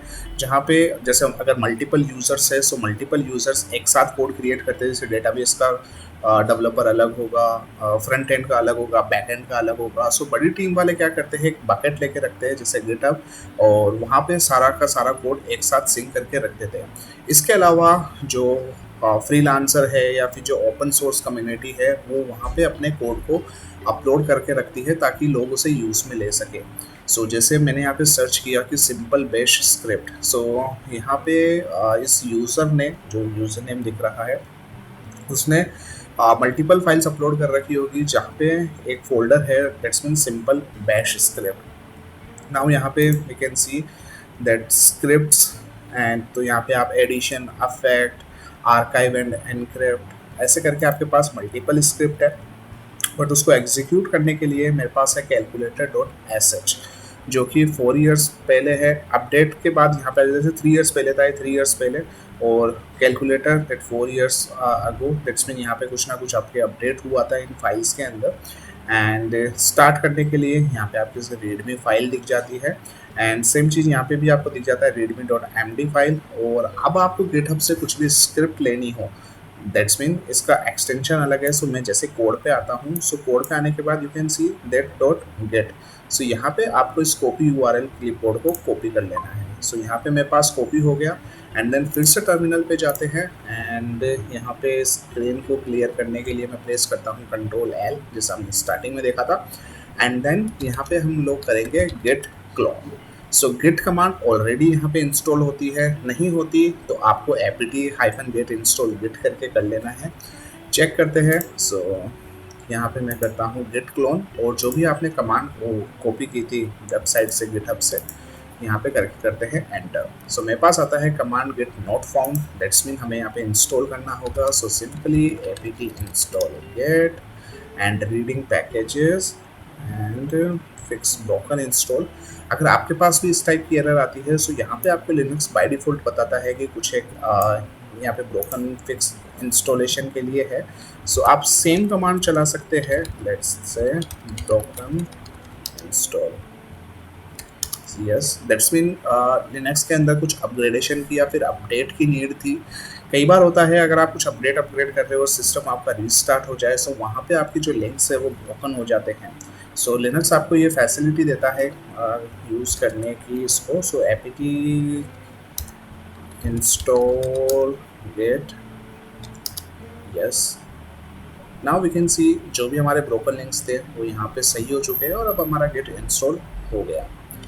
नाउ करने के लिए मैं वापस से अप की प्रेस करता हूँ ताकि मुझे फिर से कमांड टाइप नहीं करनी पड़े। So we can see that git clone http and then enter. So मेरे पास आता है cloning into that remote receiving, और जहाँ पर भी आपने ये रखी है, जैसे मेरे पास अभी डॉक्यूमेंट्स फाइल्स के अंदर है, यहाँ पे एलएस करते हैं। एलएस करने पे वी कैन सी यहाँ पे मेरे पास एक फोल्डर क्रिएट हो गया simple bash script. So cd simple bash script पे जाता हूँ, एलएस करते हैं, and we can see that calculator.sh readme.md and scripts. Now calculator.sh के बारे में अगर मैं देखूँ, सो ls-la करते हैं। सो यहाँ पे मेरे पास जो परमिशंस है वो मेरे पास एग्जीक्यूट की परमिशन नहीं है। सो मुझे इसको एग्जीक्यूट की परमिशन देनी होगी। सो जैसा कि हमने देखा था chmod करके, एंड मैं यहाँ पे इसको कर देता हूँ +x करके एग्जीक्यूट की परमिशन भी दे सकते हैं, या फिर आप इसको फुल परमिशन भी दे सकते हैं कि रीड राइट एग्जीक्यूट सभी की। सो यहाँ पे मैं 777 भी कर सकता हूँ। सो दोनों तरीके हैं, आप जो भी करना चाहे। सो calculator.sh, नाउ मैं फिर से करता हूँ ls-la। Now you can C calculator.sh, यहाँ पे मेरे पास एग्जीक्यूटेबल परमिशन हो गई है। नाउ एग्जीक्यूटेबल परमिशन के बाद पे मैं यहाँ करता हूँ / एंड देन calculator.sh, एंटर करते हैं। सो enter 2 number, let's say 5 and 5। Now मेरे से पूछता है कि enter your choice like addition, subtraction, multiplication और डिवीजन। सो मुझे जैसे एडिशन करना है, सो 1 करके, so result is 10। So simple एक स्क्रिप्ट है, बट मेन मोटिव ये है आपको बताने का कि अगर डॉट एस एच स्क्रिप्ट आपको रन करनी हो, सो डॉट एस एच के लिए आप यूज़ में लेते हैं dot slash. So dot slash use लेने के बाद आप एस एच स्क्रिप्ट को रन कर सकते हैं, जैसे कि विंडोज़ के अंदर EXE फाइल्स होती थी, ऐसे ही करके यहाँ पे आपकी SS that mean shell files होती है, जिसको एग्जीक्यूट करने के लिए आपको डॉट स्लैश और उससे भी पहले आपको उसके परमिशन चेंज करनी होती है, दैट्स मीन उसको एग्जीक्यूटेबल में कन्वर्ट करना होता है। सो एग्जीक्यूटेबल में एक बार जैसे कन्वर्ट हो जाएगा, उसके बाद आप डॉट एस एच फाइल को एग्जीक्यूट कर सकते हैं। सो मेन कंक्लूजन यही है, आप dot S H dot slash के साथ गेट फाइल्स आपके गिट कमांड के साथ गिट क्लोन करके आप कमांड डाल दो, जो आपका यूआरएल डाल दो, आपके पैकेजेस डायरेक्ट आपके सिस्टम पे डाउनलोड हो जाएंगे। .deb file that's mean Debian के जो पैकेजेस है वो आपके dpkg-i के बाद देन पैकेज नेम और उसके बाद आप सीधा इंस्टॉल कर सकते हैं। आपको लिस्ट देखनी हो, आप ls कमांड से या फिर फाइंड कमांड के थ्रू भी आप उसे फिल्टर आउट कर सकते हैं। Chapter 7 is that working with the processor. So यहाँ पे हमारे पास मल्टीपल ऑप्शंस है एग्जीक्यूट करने के लिए कमांड्स को। हो सकता है आपके एक या दो कमांड के अंदर ही काम में आए। सो दोनों तरीके देखते हैं, हमारे GUI बेसिस पे भी और हमारे CLI बेसिस पे भी। सो यहाँ पे मैं ओपन कर लेता हूँ फिर से मेरा virtual box, and virtual box के बाद अगर मुझे मेरे सिस्टम की हार्डवेयर इंफॉर्मेशन देखनी है इन GUI, सो यहाँ पे मैं कमांड टाइप करूँगा simply hard and then info. So hard info करने के बाद मैं जैसे कि एंटर करता हूँ एंड वी कैन सी यहाँ पे मेरे पास सिस्टम इंफॉर्मेशन आ जाती है कि अभी सिस्टम की समरी क्या है, ऑपरेटिंग सिस्टम क्या है, kernel version, C library, that distributions, kernel modules, boots, languages. So as per your requirement we can see like about the processors, that 11 generation i7, about the memory, that PCI devices, USB devices कौन कौन सी यहाँ पे connected है। So यहाँ पे आप सारी information यहाँ पे चेक कर सकते हैं। सेम चीज़ अगर मैं देखूँ लेट्स से मतलब आप हार्डवेयर इन्फॉर्मेशन नहीं देखना चाहते, सिर्फ CPU इन्फॉर्मेशन देखना चाह रहे, सो मैं यहाँ पे करता हूँ कैट कमांड। सो लिनक्स के अंदर बाय डिफ़ॉल्ट आपके फाइल होती है जहाँ पे होता है आपके proc and then CPU info। So proc CPU info करता हूँ। Now we can see in terminal as well, क्योंकि कई बार ऐसा होता है कि सर्वर के अंदर आपके पास GUI परमिशन नहीं होती, सो CLI के अंदर ही यहाँ पे, और ऑब्वियसली कोर्स भी आपका CLI का ही है। सो कैट प्रॉक CPU इन्फो करते हैं। सो यहाँ पे मेरे पास प्रोसेसर अभी 0 आ रहा है क्योंकि हमने वर्चुअल में यहाँ पे कुछ डिसाइड नहीं किया था। Vendor ID, CPU family, then again that model name जो i7 वगैरह आ रखा था, यहाँ पे मेरे पास CPU ID level, address size, that bug. तो यहाँ पे आप simply cat proc CPU info से यहाँ पे इंफॉर्मेशन देख सकते हैं। इसके अलावा अलग अलग कमांड है like ls and then CPU। So जैसे हमने लिस्ट कमांड देखी, सो ls CPU करके भी आप यहाँ पे एंटर करके सिंपली वही सारी चीज़ें हैं अगर आपको चीज़ें चेक करनी है। सो यहाँ पे मेरे पास वेंडर ID जैसे जेनुइन इंटेल, एक एक्स्ट्रा पार्ट आ जाता है byte order, it's little endian, 8664 bit का मेरे पास यहाँ पे मेरे पास ऑपरेटिंग सिस्टम है एंड अदर इंफॉर्मेशन। एंड इसके अलावा let's say NC and then -C। So यहाँ पे भी मेरे पास सेम इंफॉर्मेशन आती है। that CPU information, single core model, 11 generation, and then bits, that cache। so it's up to you कि आप क्या इन्फॉर्मेशन गैदर करना चाहते हैं। बट अगर मैं बात करूँ सिंपली प्रोसेसर्स की, सो आप हार्ड इन्फो से चेक कर सकते हैं या फिर सिंपली आप cat proc and then CPU info पे यहाँ पे आप चीज़ें ला सकते हैं। सिंपली अगर आपको लाइक CPU टेम्परेचर्स वगैरह या फिर मल्टीप्लायर, कोर फ्रिक्वेंसी, ये सारी इन्फॉर्मेशन देखनी है, so we can use that i7z। So i7z अगर आपके सिस्टम में इंस्टॉल नहीं है, so simply apt get install i7z करके आप यहाँ पे इंस्टॉल कर देंगे। एंड जैसे मैं यहाँ पे एंटर करता हूँ, सो एंटर करने के बाद पे थोड़ा सा टाइम लेता है, जैसे CPU speed from CPU info that megahertz and that CPU flag is enabled, correctly try to estimate via TSC। so Linux inbuilt CPU kilohertz code emulated now true frequency। So अभी ये capture कर रहा है but like it will take time. So मैं अभी से Ctrl+C करके cross कर देता हूँ। सो मैंने इसको टर्मिनेट किया है। टर्मिनेट करने पे मेरे पास जो अभी इन्फॉर्मेशन आती है वो सिर्फ यही है। बाकी टाइम टेकिंग प्रोसेस है इस कमांड को चलाने के बाद। आपको एक्चुअल पता लगता है कि कोर फ्रिक्वेंसीज क्या है, आपके टेम्परेचर्स क्या है, मल्टीप्लायर्स क्या क्या है आपके सीपीयूज के। सो आप सारी कमांड्स मतलब आप सारी चीज़ें i7c के थ्रू यहाँ पे देख सकते हैं। In chapter 8 we're gonna discuss about that networking commands. So networking हो गया आपके दो कंप्यूटर सिस्टम या दो से ज़्यादा जब आपस में कम्युनिकेट करते हैं। सो उन कम्युनिकेशंस को आप कैसे मेजर कर सकते हैं, कैसे कनेक्ट कर सकते हैं, या फिर कैसे आप इंफॉर्मेशन चेक कर सकते हैं। नाउ यहाँ पे टर्मिनल बेसिस पे ही हम देखेंगे कि कुछ इन्फॉर्मेशंस अगर आपको गैदर करनी हो या फिर आपको नेटवर्क कमांड्स यूज़ में लेनी हो, सो हम लोग वो कैसे ले सकते हैं। सो first of all that networking हो गया आपके कुछ एक प्रोटोकॉल से रिलेटेड। वो प्रोटोकॉल्स हो गए आपके जैसे इंटरनेट प्रोटोकॉल, आपके आईपी, या फिर वो प्रोटोकॉल या फिर वो रूल सेट जो हमें फॉलो करने होते हैं किसी भी चीज़ को एक्सेस करने के लिए। जैसे अगर मैं वेबसाइट की बात करूँ, सो मुझे उसको एक्सेस करने के लिए HTTP प्रोटोकॉल यूज़ में लिया जाता है। और अगर मुझे FTP that file transfer use करना है, सो मुझे FTP यूज़ करना होगा। अगर मैं ईमेल सर्वर्स यूज़ में लेना चाहता हूँ, सो मुझे SMTP that's mean simple mail transfer protocol use में लेना होगा। सो हर चीज़ के लिए एक प्रोटोकॉल है, एक रूल सेट है नेटवर्किंग के अंदर जो हमें फॉलो करना होता है। नाउ यहाँ पे आपके कुछ डोमेन हो सकते हैं, कुछ IPs हो सकती है, आपके कंप्यूटर सिस्टम हो सकते हैं इन नेटवर्किंग कंसेप्ट्स में। सो एक एक करके सारी चीज़ें हम लोग चेक करते हैं। सो चेक करने के लिए हमारे पास चेक करने के लिए यहाँ पे मैं फर्स्ट ऑफ ऑल ऑन कर लेता हूँ मेरा virtual box. And virtual box के अंदर मैं इसको थोड़ा सा मैक्सिमाइज कर देता हूँ। और फर्स्ट ऑफ ऑल आता है मेरे पास IP। सो IP करके मैं एंटर करता हूँ। सो यहाँ पे मेरे पास ऑप्शंस आते हैं कि आपको IP के बाद ऑप्शंस देने हैं। ऑब्जेक्ट में आप कमांड या फिर हेल्प यूज़ में ले सकते हैं, -force बैच फाइल नेम, वे ऑब्जेक्ट हो सकते हैं आपके ये, और ऑप्शंस हो सकते हैं आपके ये। सो यहाँ पे आप दोनों तरीक़ों से यहाँ पे इसे यूज़ में ले सकते हैं। जैसे कि अगर मुझे वर्जन देखना है, सो मैं यहाँ पे करता हूँ IP-V। So I can see that IP utility, IP जो रूट है वो 2.5 एंड 15.0 एंड दैट libpf जो मेरे पास आ रहा है विच इज़ 0.5.0। सो यहाँ पे मैं सिंपली वर्जन देख सकता हूँ। अगर मुझे यहाँ पे एड्रेस देखना है, so I can use that IPADDR। So IP address के बाद यहाँ पे मेरे पास इंटरफेसेस आते हैं। इंटरफेसेस हो गए जैसे कि मेरे पास लूप बैक जो कि मेरा होता है 27.0.0.1 IPs का।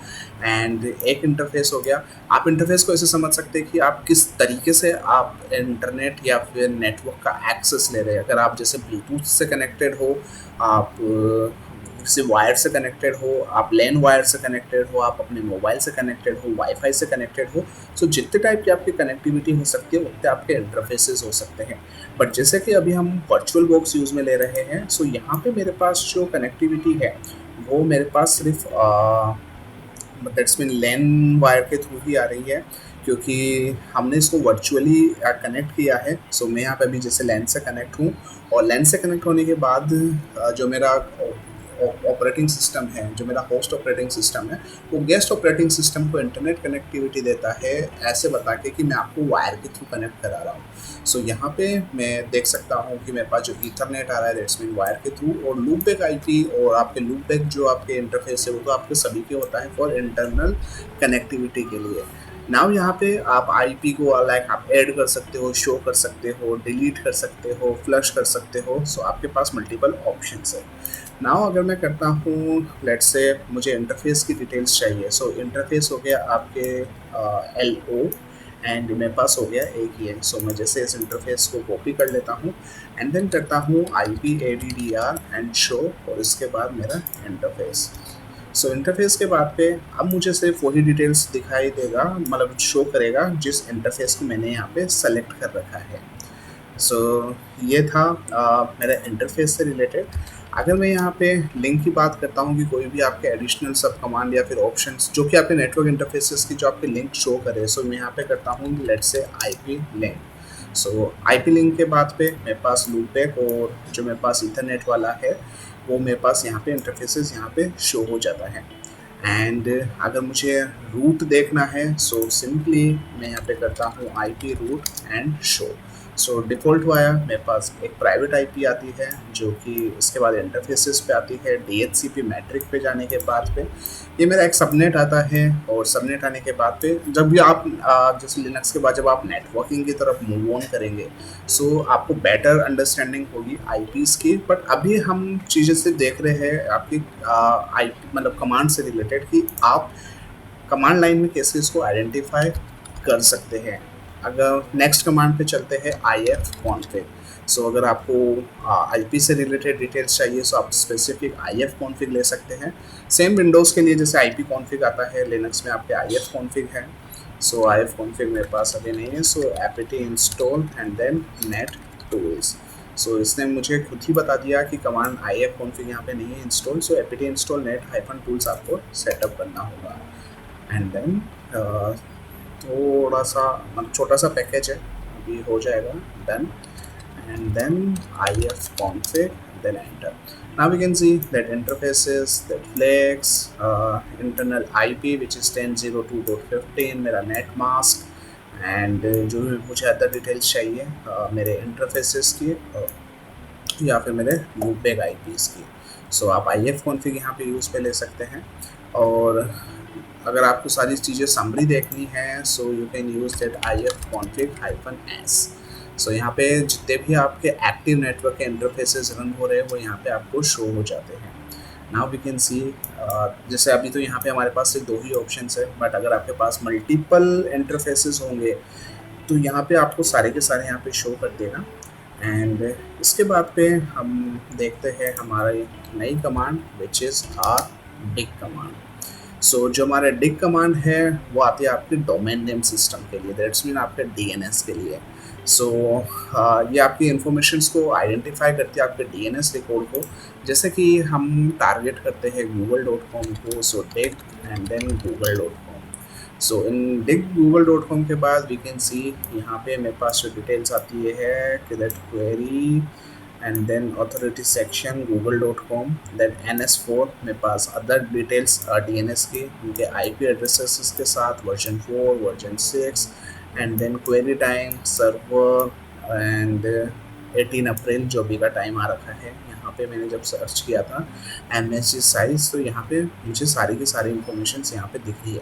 सेम चीज़ अगर आप फिक्स लाइक IP से रिलेटेड इंफॉर्मेशन निकालना चाहते हैं सो यहाँ पर dig-x एंड देन जो भी आप IPN टारगेट करते हैं let's say .8.8। Now we know that ये गूगल का DNS है। सो यहाँ पे हमने बाय डिफ़ॉल्ट 8.8 किया, so we can see that answer section 8.8 that means that dns.google.com। So ऐसे करके आप DNS की इंफॉर्मेशन डिग कमांड से यूज़ में ले सकते हैं। देन हमारे पास आता है new command which is NS lookup। So NS lookup is similar to the like the dig command. The main difference between in two commands to like NS lookup का जो फीचर है वो इंटरेक्टिव मोड पे है। सो ये enable कर देता है आपको एक डायग्नोसिंग और दैट क्वेरिंग DNS सर्वर में, जो कि हेल्पफुल होता है नेटवर्क की ट्रबल शूटिंग करने के अंदर। सो आप NS लुकअप करके आप डोमेन यहाँ पे डाल सकते हैं। जैसे NS लुकअप करने के बाद मैं करता हूँ google.com। सो यहाँ पे आप डोमेन DNS सर्वर दोनों दे सकते हैं। सो ये करने के बाद मेरे पास server address non authenticate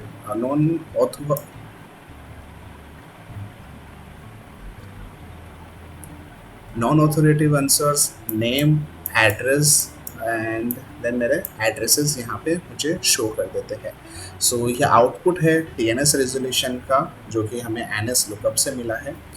next command देखते हैं which is our net stat, जो कि सबसे ज़्यादा काम में आती है फॉर ट्रबल शूटिंग की। कौन सी क्योंकि जब आप नेटवर्किंग के अंदर जाएंगे आप पोर्ट्स पढ़ेंगे, आप कनेक्टिविटी पढ़ेंगे। सो उस कनेक्टिविटी के अंदर आपको पता लगेगा कि हर एक सर्विस एक फिक्स एक पोर्ट पे रन हो रही होती है। आप वहाँ पे आप नेटवर्क का स्टेट देख सकते हैं, कौन सी चीज़ कैसे वर्क कर रही है। सो मैं जैसे नेट स्टेट करके एंटर करता हूँ एंड नेट स्टेट के बाद सिंपली आप मल्टीपल ऑप्शंस भी यूज़ में ले सकते हैं। अदरवाइज बहुत सारी इंफॉर्मेशन आपके पास सीधी की सीधी यहाँ पे शो कर देता है। जैसे स्क्रॉल अप करता हूँ we can see that TCP। So यहाँ पे मेरे पास है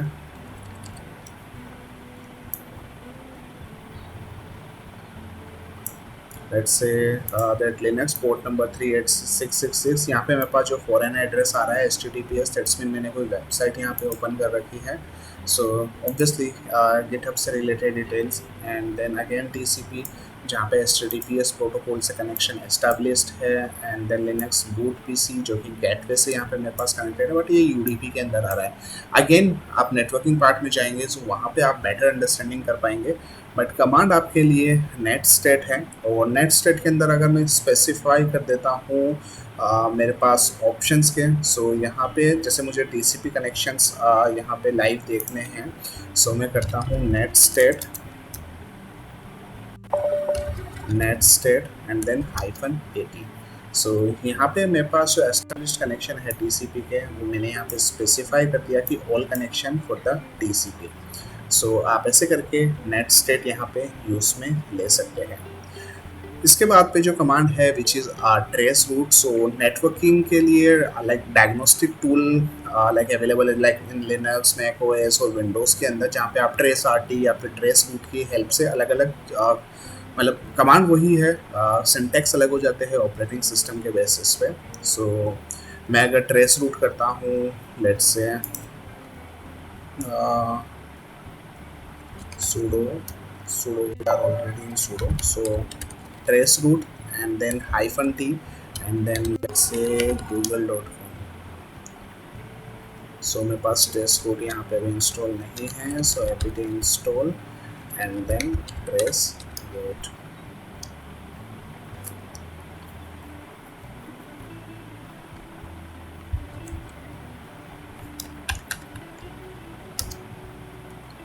सो ट्रेस रूट के बाद गूगल पे आते हैं। So 30 of max 60 bytes packets. So सबसे पहले गेटवे पे जाता है। गेटवे पे जाने के बाद इस यहाँ पे जो मेरे पास है डेल ls10-n-f14.net यहाँ पे जाके कनेक्ट होता है, और ऐसे करके मैं ट्रेस कर सकता हूँ कि जो मेरा पैकेट है वो किन किन तरीक़ों से या फिर किन किन IPs पे यहाँ पे जा रहा है।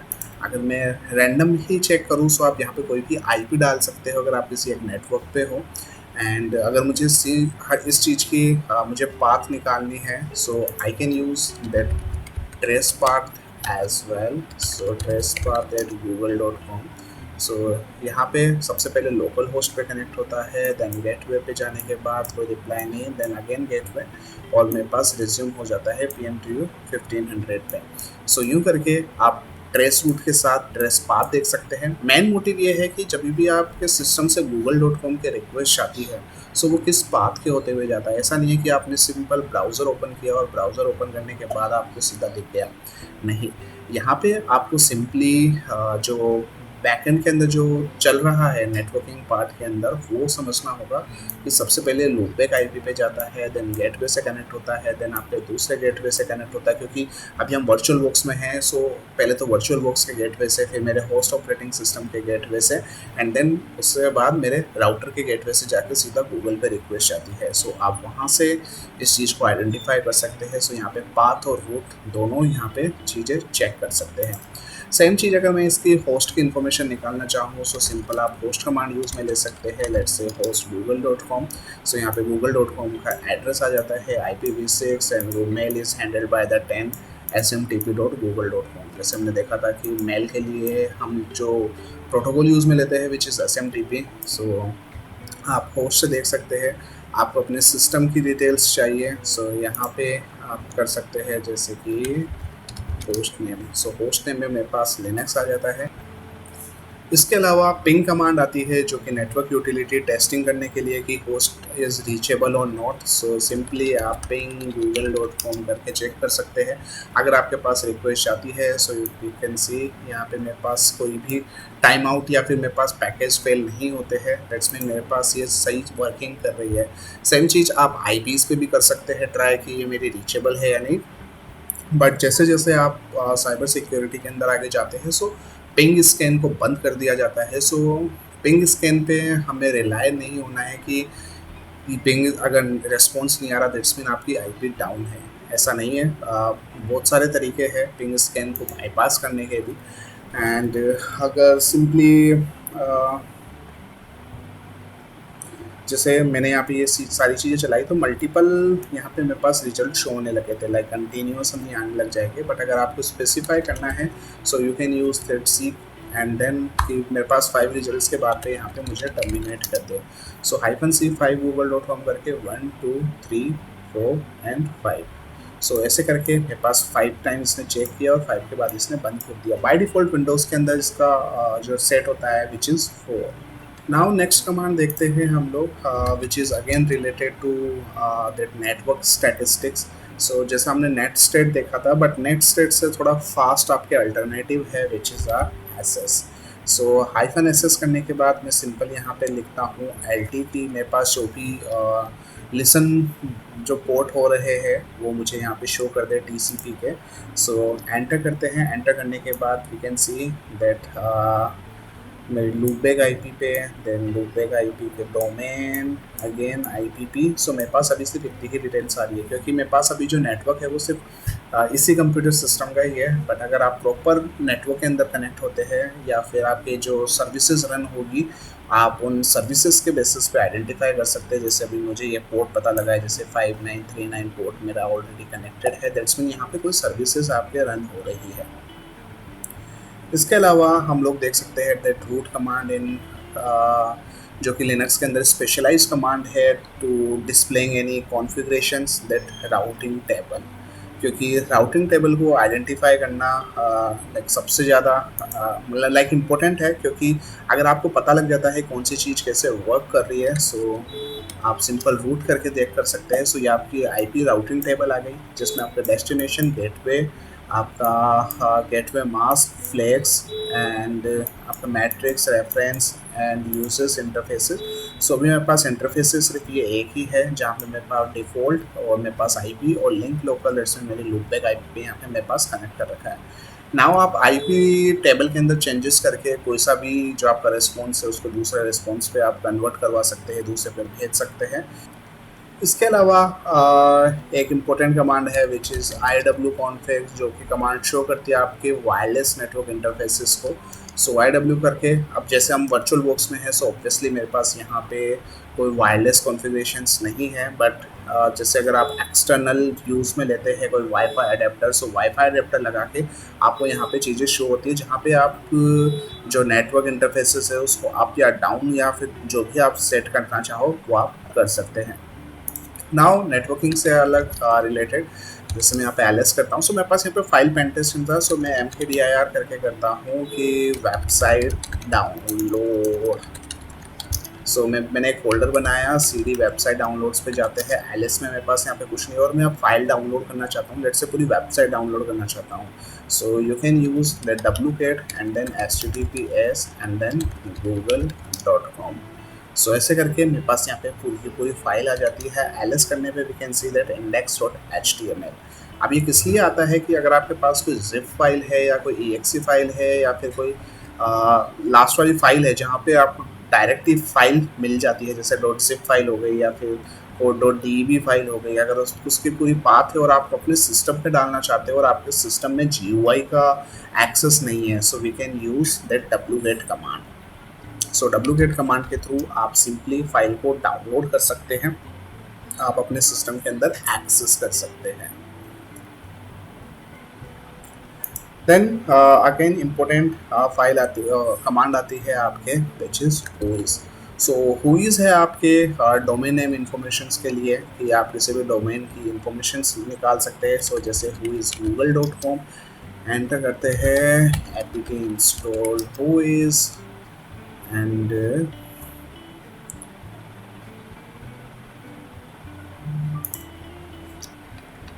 whois google.com। now we can see that domain details।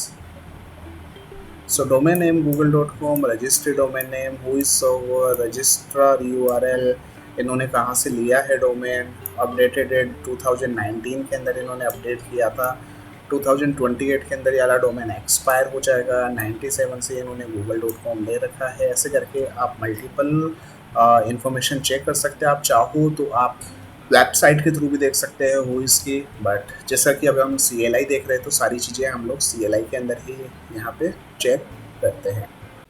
Hey guys, welcome back to in chapter 9. So chapter 9 है हमारा फाइल सिस्टम या फिर डिस्क मैनेजमेंट। सो लिनक्स में फाइल सिस्टम और पार्टीशन दोनों ही बहुत ज़्यादा इंपॉर्टेंट होते हैं, क्योंकि फाइल सिस्टम एक ऐसा तरीका है जिसके थ्रू हम फाइल्स को ऑर्गेनाइज और एक्सेस करते हैं। सो पार्टीशंस डिस्क को अलग अलग हिस्सों में बांटने का तरीका होता है, जिसमें अलग अलग ऑपरेटिंग सिस्टम और डेटा को अलग अलग रखा जा सकता है। जैसे हम लोग विंडोज़ की बात करें तो सी ड्राइव हम अलग रखते हैं जिसके अंदर ऑपरेटिंग सिस्टम इंस्टॉल होता है। आप चाहो तो आप अलग करके डी और ई के अंदर आप डेटा अलग से रखते हैं, बट वो सी आपके लिए पहले से फिक्स होता है आपका ऑपरेटिंग सिस्टम के लिए। सो लिनक्स में कई तरीके हैं फाइल सिस्टम होते हैं, जैसे कि ext4 या फिर XFS।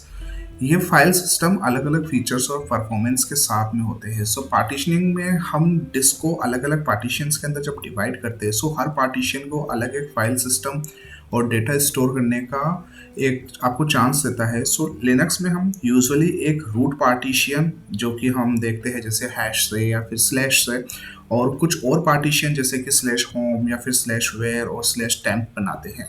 सो ओवरऑल जो फाइल सिस्टम है वो पार्टीशन लिनक्स में जो डिस्क मैनेजमेंट है और जो ऑर्गेनाइज के लिए होता है वो बहुत ही ज़्यादा आपका इम्पोर्टेंट होता है। सो यहाँ पे कुछ है कमांड्स है जहाँ पे आप पार्टीशंस की डिटेल्स वगैरह देख सकते हैं, जो कि आपके रिक्वायरमेंट के बेसिस पे होता है। बट जैसे एफ डिस्क है, LSBL के DF GNU पार्टे DU या फिर HW info, ऐसे करके मल्टीपल आपके पार्ट्स कमांड्स है, जो कमांड्स आपके सेम ही वर्क करते हैं। मतलब कुछ एक तरीका है, रिप्रेजेंटेशन का तरीका अलग हो सकता है आपके। सो जैसे मैं अगर वीडियोस की बात करता हूँ, सो यहाँ पे प्रैक्टिकल देखते हैं। सो प्रैक्टिकल में मैं जैसे करता हूँ यहाँ पे app disk. So app disk करके मैं अगर यहाँ पे करता हूँ -L, सो यहाँ पे मेरे पास जो डिटेल्स आती है, we can see that disk dev loop 0, loop 1, loop 2, loop 3। And यहाँ पे आने के बाद जब ये मेरा पूरा लूप खत्म हो जाता है, which is like 40 MB 12 MB, सो यहाँ पे मेरे पास आता है STF 40 GB। So in starting remember हमने यहाँ पे इसको स्पेस दी थी। नाउ STA के पाथ पे यहाँ पे इसने इसको 3 पार्ट में डिवाइड कर रखा है, that STA1, STA2 and STA3। जिसमें से STA अगर 3 देखते हैं, सो विच इज़ 39.5 CB, जहाँ पे स्टार्ट यहाँ पे होता है एंड ये होता है जहाँ पे आपका लिनक्स फाइल सिस्टम है। जो STA1 है वहाँ पे मेरे पास बायोस बूट है, और जो मेरे पास STA2 है वो मेरा EFI सिस्टम यहाँ पे सेटअप है। Now again loop 8 loop line, ये हो सकता है वर्चुअल मशीन्स की वजह से यहाँ पे आपको दिखा रहा है, बट जब भी आप प्रॉपरली लिनक्स मशीन के अंदर आप वहाँ पे चेक करोगे, सो यहाँ पे आपके स्पेसिफिक बताएगा, जैसे STA का जहाँ पे 1 2 3, और जहाँ पे भी आपको चीज़ें चेक करनी है वो आप यहाँ पे इसके थ्रू कर सकते हैं। नाउ इसके अंदर आपके मल्टीपल जैसे हमने देखा है ऐप डिस्क के अंदर, और अगर मैं और कमांड्स की बात करता हूँ, सो मतलब वर्क वही है, बस रिप्रेजेंटेशन का तरीका अलग हो जाता है। जैसे मैं करता हूँ df-h, सो df-h, सो यहाँ पे अब मेरे पास जो फाइल सिस्टम दिखा रहा है वो TMFS जैसे 391 MB का, जिसमें से 1.5 मेरी MB यूज्ड है, STA3 TMFS, STA2 TMPFS। सो यहाँ पे मेरे पास डिटेल्स आ जाती है मेरे पार्टीशंस की। और कमांड्स की बात करते हैं, सो मेरे पास हो गया let's say parted-l। So parted-l के अंदर भी मेरे पास डिटेल्स आती है सेम चीज़ की है कि मेरे पास कौन सा EFI है, कौन सा बायोस है, कौन सा मेरे पास लिनक्स सिस्टम यहाँ पे इंस्टॉल्ड है। सेम चीज़ अगर मैं LSBL के करके देखता हूँ, that mean list and then PLK। So अब यहाँ पे जो हमने फर्स्ट में देखा था, जैसे एफ डिस्क हाइपन जो एल लिस्ट वगैरह चेक करने में, सो लूप 0 1 2 3 10, देन ST के अंदर ये वापस से मेरे पास 3 पार्टेड के अंदर divided.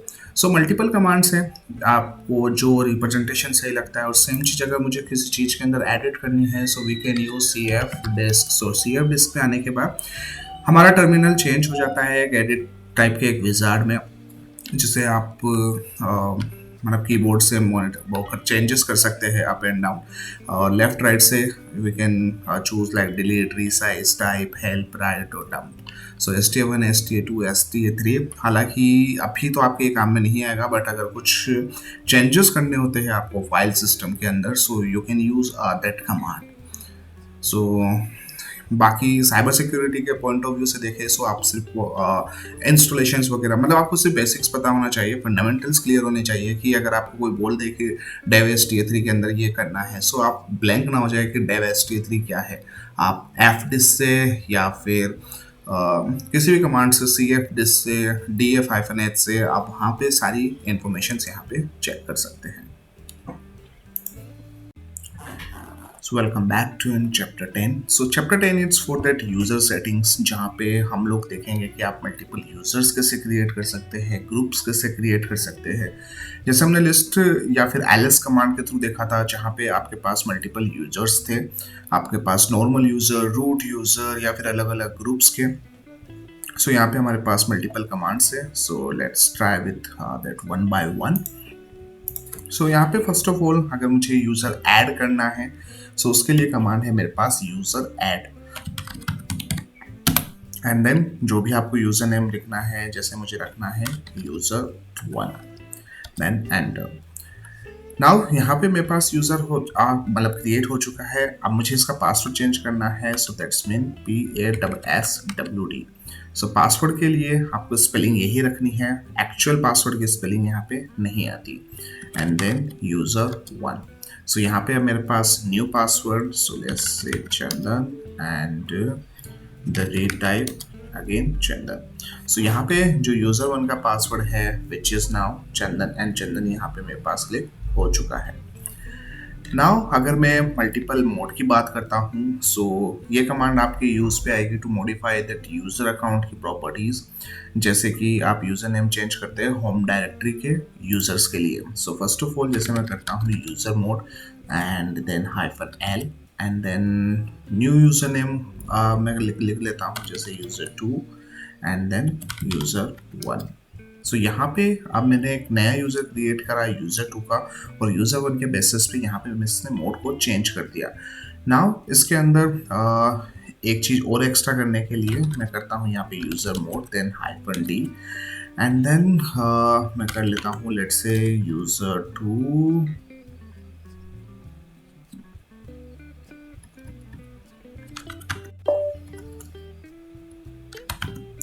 home and then VBX users and then user 2। So यहाँ पे मैंने नंबर चेंज किया। सो बेसिकली आपके सिर्फ प्रॉपर्टीज चेंज करने के लिए काम में आ रहा है, जिसके अंदर अलग अलग आपके यूजर्स है। सेम चीज़ अगर जैसे मैं यूजर 2 को डिलीट करना चाहता हूँ या यूजर 1 को डिलीट करना चाहता हूँ, so you can use user del and then let's say user 2 and then user del and user 1। So मेरे पास यूज़र वन नहीं था, वो ऑलरेडी मैंने प्रॉपर्टीज उसकी ट्रांसफ़र कर दी थी with the help of that user mod. So ऐसे करके मेरे पास यूज़र टू यहाँ पे रिमूव हो चुका है। नाउ अगर मुझे ग्रुप में ऐड करना है, सो कमांड है आपकी group add and this command is use to create a new group. For example that group add and then जो भी आपको ग्रुप का नाम रखना है। सो यहाँ पे मेरे पास ग्रुप का नाम चेंज हो गया है। Now with the help of the group mode like we can use to that modify that group properties, जैसे कि हमने यूजर मोड में किया था। So let's say group mod and then -N, जहाँ पे आपको देना है आपके न्यू ग्रुप का नाम, let's say new group name, और उसके बाद देना है आपके ओल्ड ग्रुप का नाम, जैसे अब अभी हमने जो क्रिएट किया था, सो ग्रुप नेम। ऐसे करने पे आपकी जो ग्रुप नेम की जो प्रॉपर्टीज थी, अभी आप नए वाले यूजर के साथ इसको ट्रांसफर कर सकते हैं। सेम चीज डिलीट करने के लिए group del and then group name. So हमारे पास जो अभी ग्रुप नेम था वो हमने चेंज कर लिया है which is new group name. So ये करके आप यहाँ पे इसे डिलीट कर सकते हैं। मल्टीपल अगर आपको परमिशंस देनी है, जैसे आपको ओनरशिप देनी है किसी फाइल की, सो लेट्स से हमने देखा था डॉक्यूमेंट्स के अंदर, let's say CD files and यहाँ पे मैं करता हूँ ls-la। सो यहाँ पे वी कैन सी यहाँ पे मेरे पास मल्टीपल फाइल्स है, उन फाइल्स के यूजर्स यहाँ पे ऑलरेडी एलोकेटेड हैं। अगर आपके पास कुछ ओनरशिप नहीं है किसी फाइल की और अगर आप ओनरशिप लेना चाहते हैं, so you can use that ch on। So ownership के लिए सो बेसिकली ये कमांड आपकी यूज में आएगी to ownership of the file of the directory. So C H on करके आपको यहाँ पे first of all user name करना है। लेट से मेरा पास कुछ था यूज़र नेम नाम से, और उसके बाद आपको सिर्फ रख देना है फाइल नेम। जैसे आप एंटर हिट करेंगे सो इसकी जो ऑनरशिप है वो इस यूज़र पर ट्रांसफ़र कर दी जाती है। नाउ इसके अलावा अगर मुझे परमिशंस वगैरह सेट करनी है सो अगेन मैं सी एच मोड के साथ ही कर सकता हूँ। लेट्स से सी एच मोड, एंड मुझे इसको परमिशंस देनी है या फिर ऑनरशिप करनी है सो यहाँ पे मैं सिंपली कर सकता हूँ that's means U plus R W. So read write के साथ मेरे पास ऑनरशिप परमिशंस आ जाती है, and then your file name. So यूँ करके भी आप कर सकते हैं। इसके अलावा अगर मुझे चेंज ग्रुप करना है that's mean C H G R P command की बात कर रहा हूँ। सो ये कमांड आपकी यूज़ में आती है टू ग्रुप ओनरशिप और फाइल टू डायरेक्टरी। सो यहाँ पे C H G R P करके आप यहाँ पे ग्रुप नेम दे सकते हैं, एंड देन फाइल नेम यहाँ पे सेट कर सकते हैं। So this is some that users that commands जो कि आप यूज़ में ले सकते हैं फॉर मैनेजमेंट, जहाँ पे आपको सारी चीज़ें आप मैनेज कर सकते हैं मल्टीपल यूजर्स के साथ। सो जैसे मैं अगर इसको लॉगिन कर लेता हूँ या फिर इसे सिंपली लॉग आउट करते हैं। सो जैसे मैंने यहाँ पे 2 यूज़र्स क्रिएट करे थे, और यूज़र्स क्रिएट करने के बाद पे ताकि जो मेरे पास नॉर्मल यूज़र था VBOX यूज़र्स का, वहाँ पे सिंपली मैं कुछ भी एक्सेस नहीं कर पा रहा था। मतलब कि जो मेरा यूज़र था वो सूडो यूज़र के साथ ऐड नहीं था, मतलब कि मेरे पास ओनरशिप नहीं थी एज अ रूट की।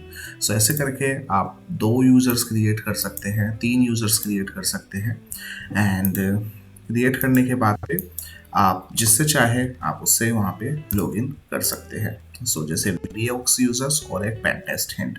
सो यहाँ पे मेरे पास दोनों ऑप्शन है, मैं जिस भी यूजर से चाहूँ वहाँ से लॉगिन कर सकता हूँ। Welcome back in our next chapter, जहाँ पे हम देखेंगे कि आप रिमोट वर्किंग कैसे कर सकते हैं। सो हमारे पास SSH का ऑप्शन है, RDP ऑप्शन है। नाउ यहाँ पे हमारे पास मल्टीपल ऑप्शंस आ जाते हैं, जैसे कि अगर मैं सिंपली विंडोज़ की बात करता हूँ। सो यहाँ पे जैसे ही हम लोग स्टार्ट पे जाते हैं और सर्च करते हैं for the remote desktop. So remote desktop connection के अंदर आप यहाँ पे IP एड्रेस डाल के यूजर नेम पासवर्ड डाल के आप डायरेक्ट सिस्टम का एक्सेस ले सकते हैं, जहाँ पे आपको सीधा का सीधा जैसा अभी हमें सिस्टम दिख रहा है, जैसे अभी हमने ब्राउज़र के अंदर ये एक्सेस ले रखा है, RDP that mean remotely access ले रखा है। सो ऐसे करके आप किसी भी सिस्टम का एक्सेस ले सकते हैं, जहाँ पे RDP के लिए आपको ऑथेंटिकेशन के लिए आपको यूजर नेम और पासवर्ड की नीड होगी, और वहाँ पे वो सर्विसेज रन भी होनी चाहिए जहाँ पे जिस सिस्टम का आप एक्सेस लेना चाहते हो। सो SSH और RDP ये बहुत ज़्यादा आपके काम में आने वाले हैं। सो RDP के लिए आपको एक अलग से टूल सेटअप करना होगा, बाकी SSH के लिए आपके बाय डिफ़ॉल्ट टर्मिनल के अंदर ही आपके पास ऑप्शंस होते हैं। सो अगर मैं सिंपली बात करूँ टर्मिनल के अंदर, सो मैं SSH करके एंटर करता हूँ। सो वी कैन सी यहाँ पे हम SSH के जो भी ऑप्शंस है वो यहाँ पे इजीली देख सकते हैं। नाउ यहाँ पे हमारे पास मल्टीपल ऑप्शंस होते हैं SSH पे लॉगिन करने के लिए, ऑथेंटिकेट करने के लिए। आप यूजर नेम पासवर्ड के थ्रू कर सकते हैं, आप किसी की के थ्रू कर सकते हैं। सो अगर जैसे मुझे किसी की के थ्रू करनी है, सो ऑब्वियसली वहाँ पे कोई फाइल होगी।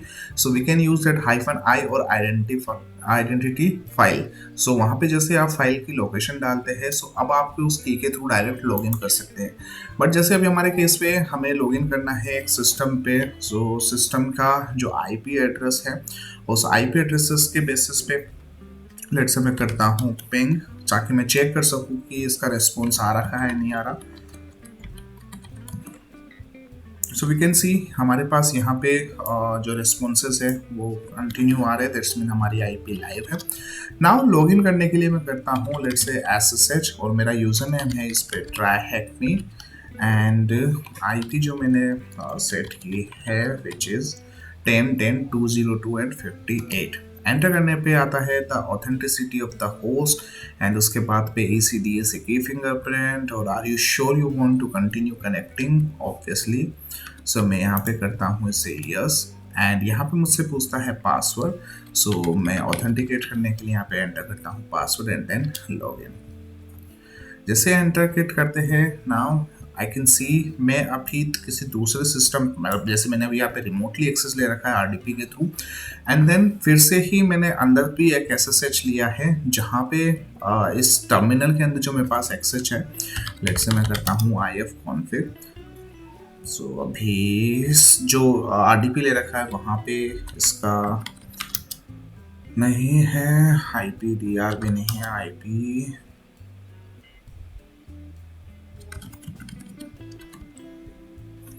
ओके। सो आईपी एड्रेस यहाँ पे जो काम कर रहा है वो मेरा इथरनेट का दिखा रहा है 10.10.202.58 जिसका मैंने कनेक्ट किया था। सेम चीज़ अगर मैं यहाँ पे दूसरा टर्मिनल ओपन करता हूँ और अब यहाँ पे करता हूँ लेट्स से IF config. So IF config के अंदर यहाँ पे जो मुझे जो आईपी दिखा रहा होगा, जैसे जो लोकल होस्ट है या फिर ENS5 का जो मेरे पास आ रहा है विच इज़ 10.10.1128, इट्स मीन मैं अभी सिस्टम के अंदर हूँ।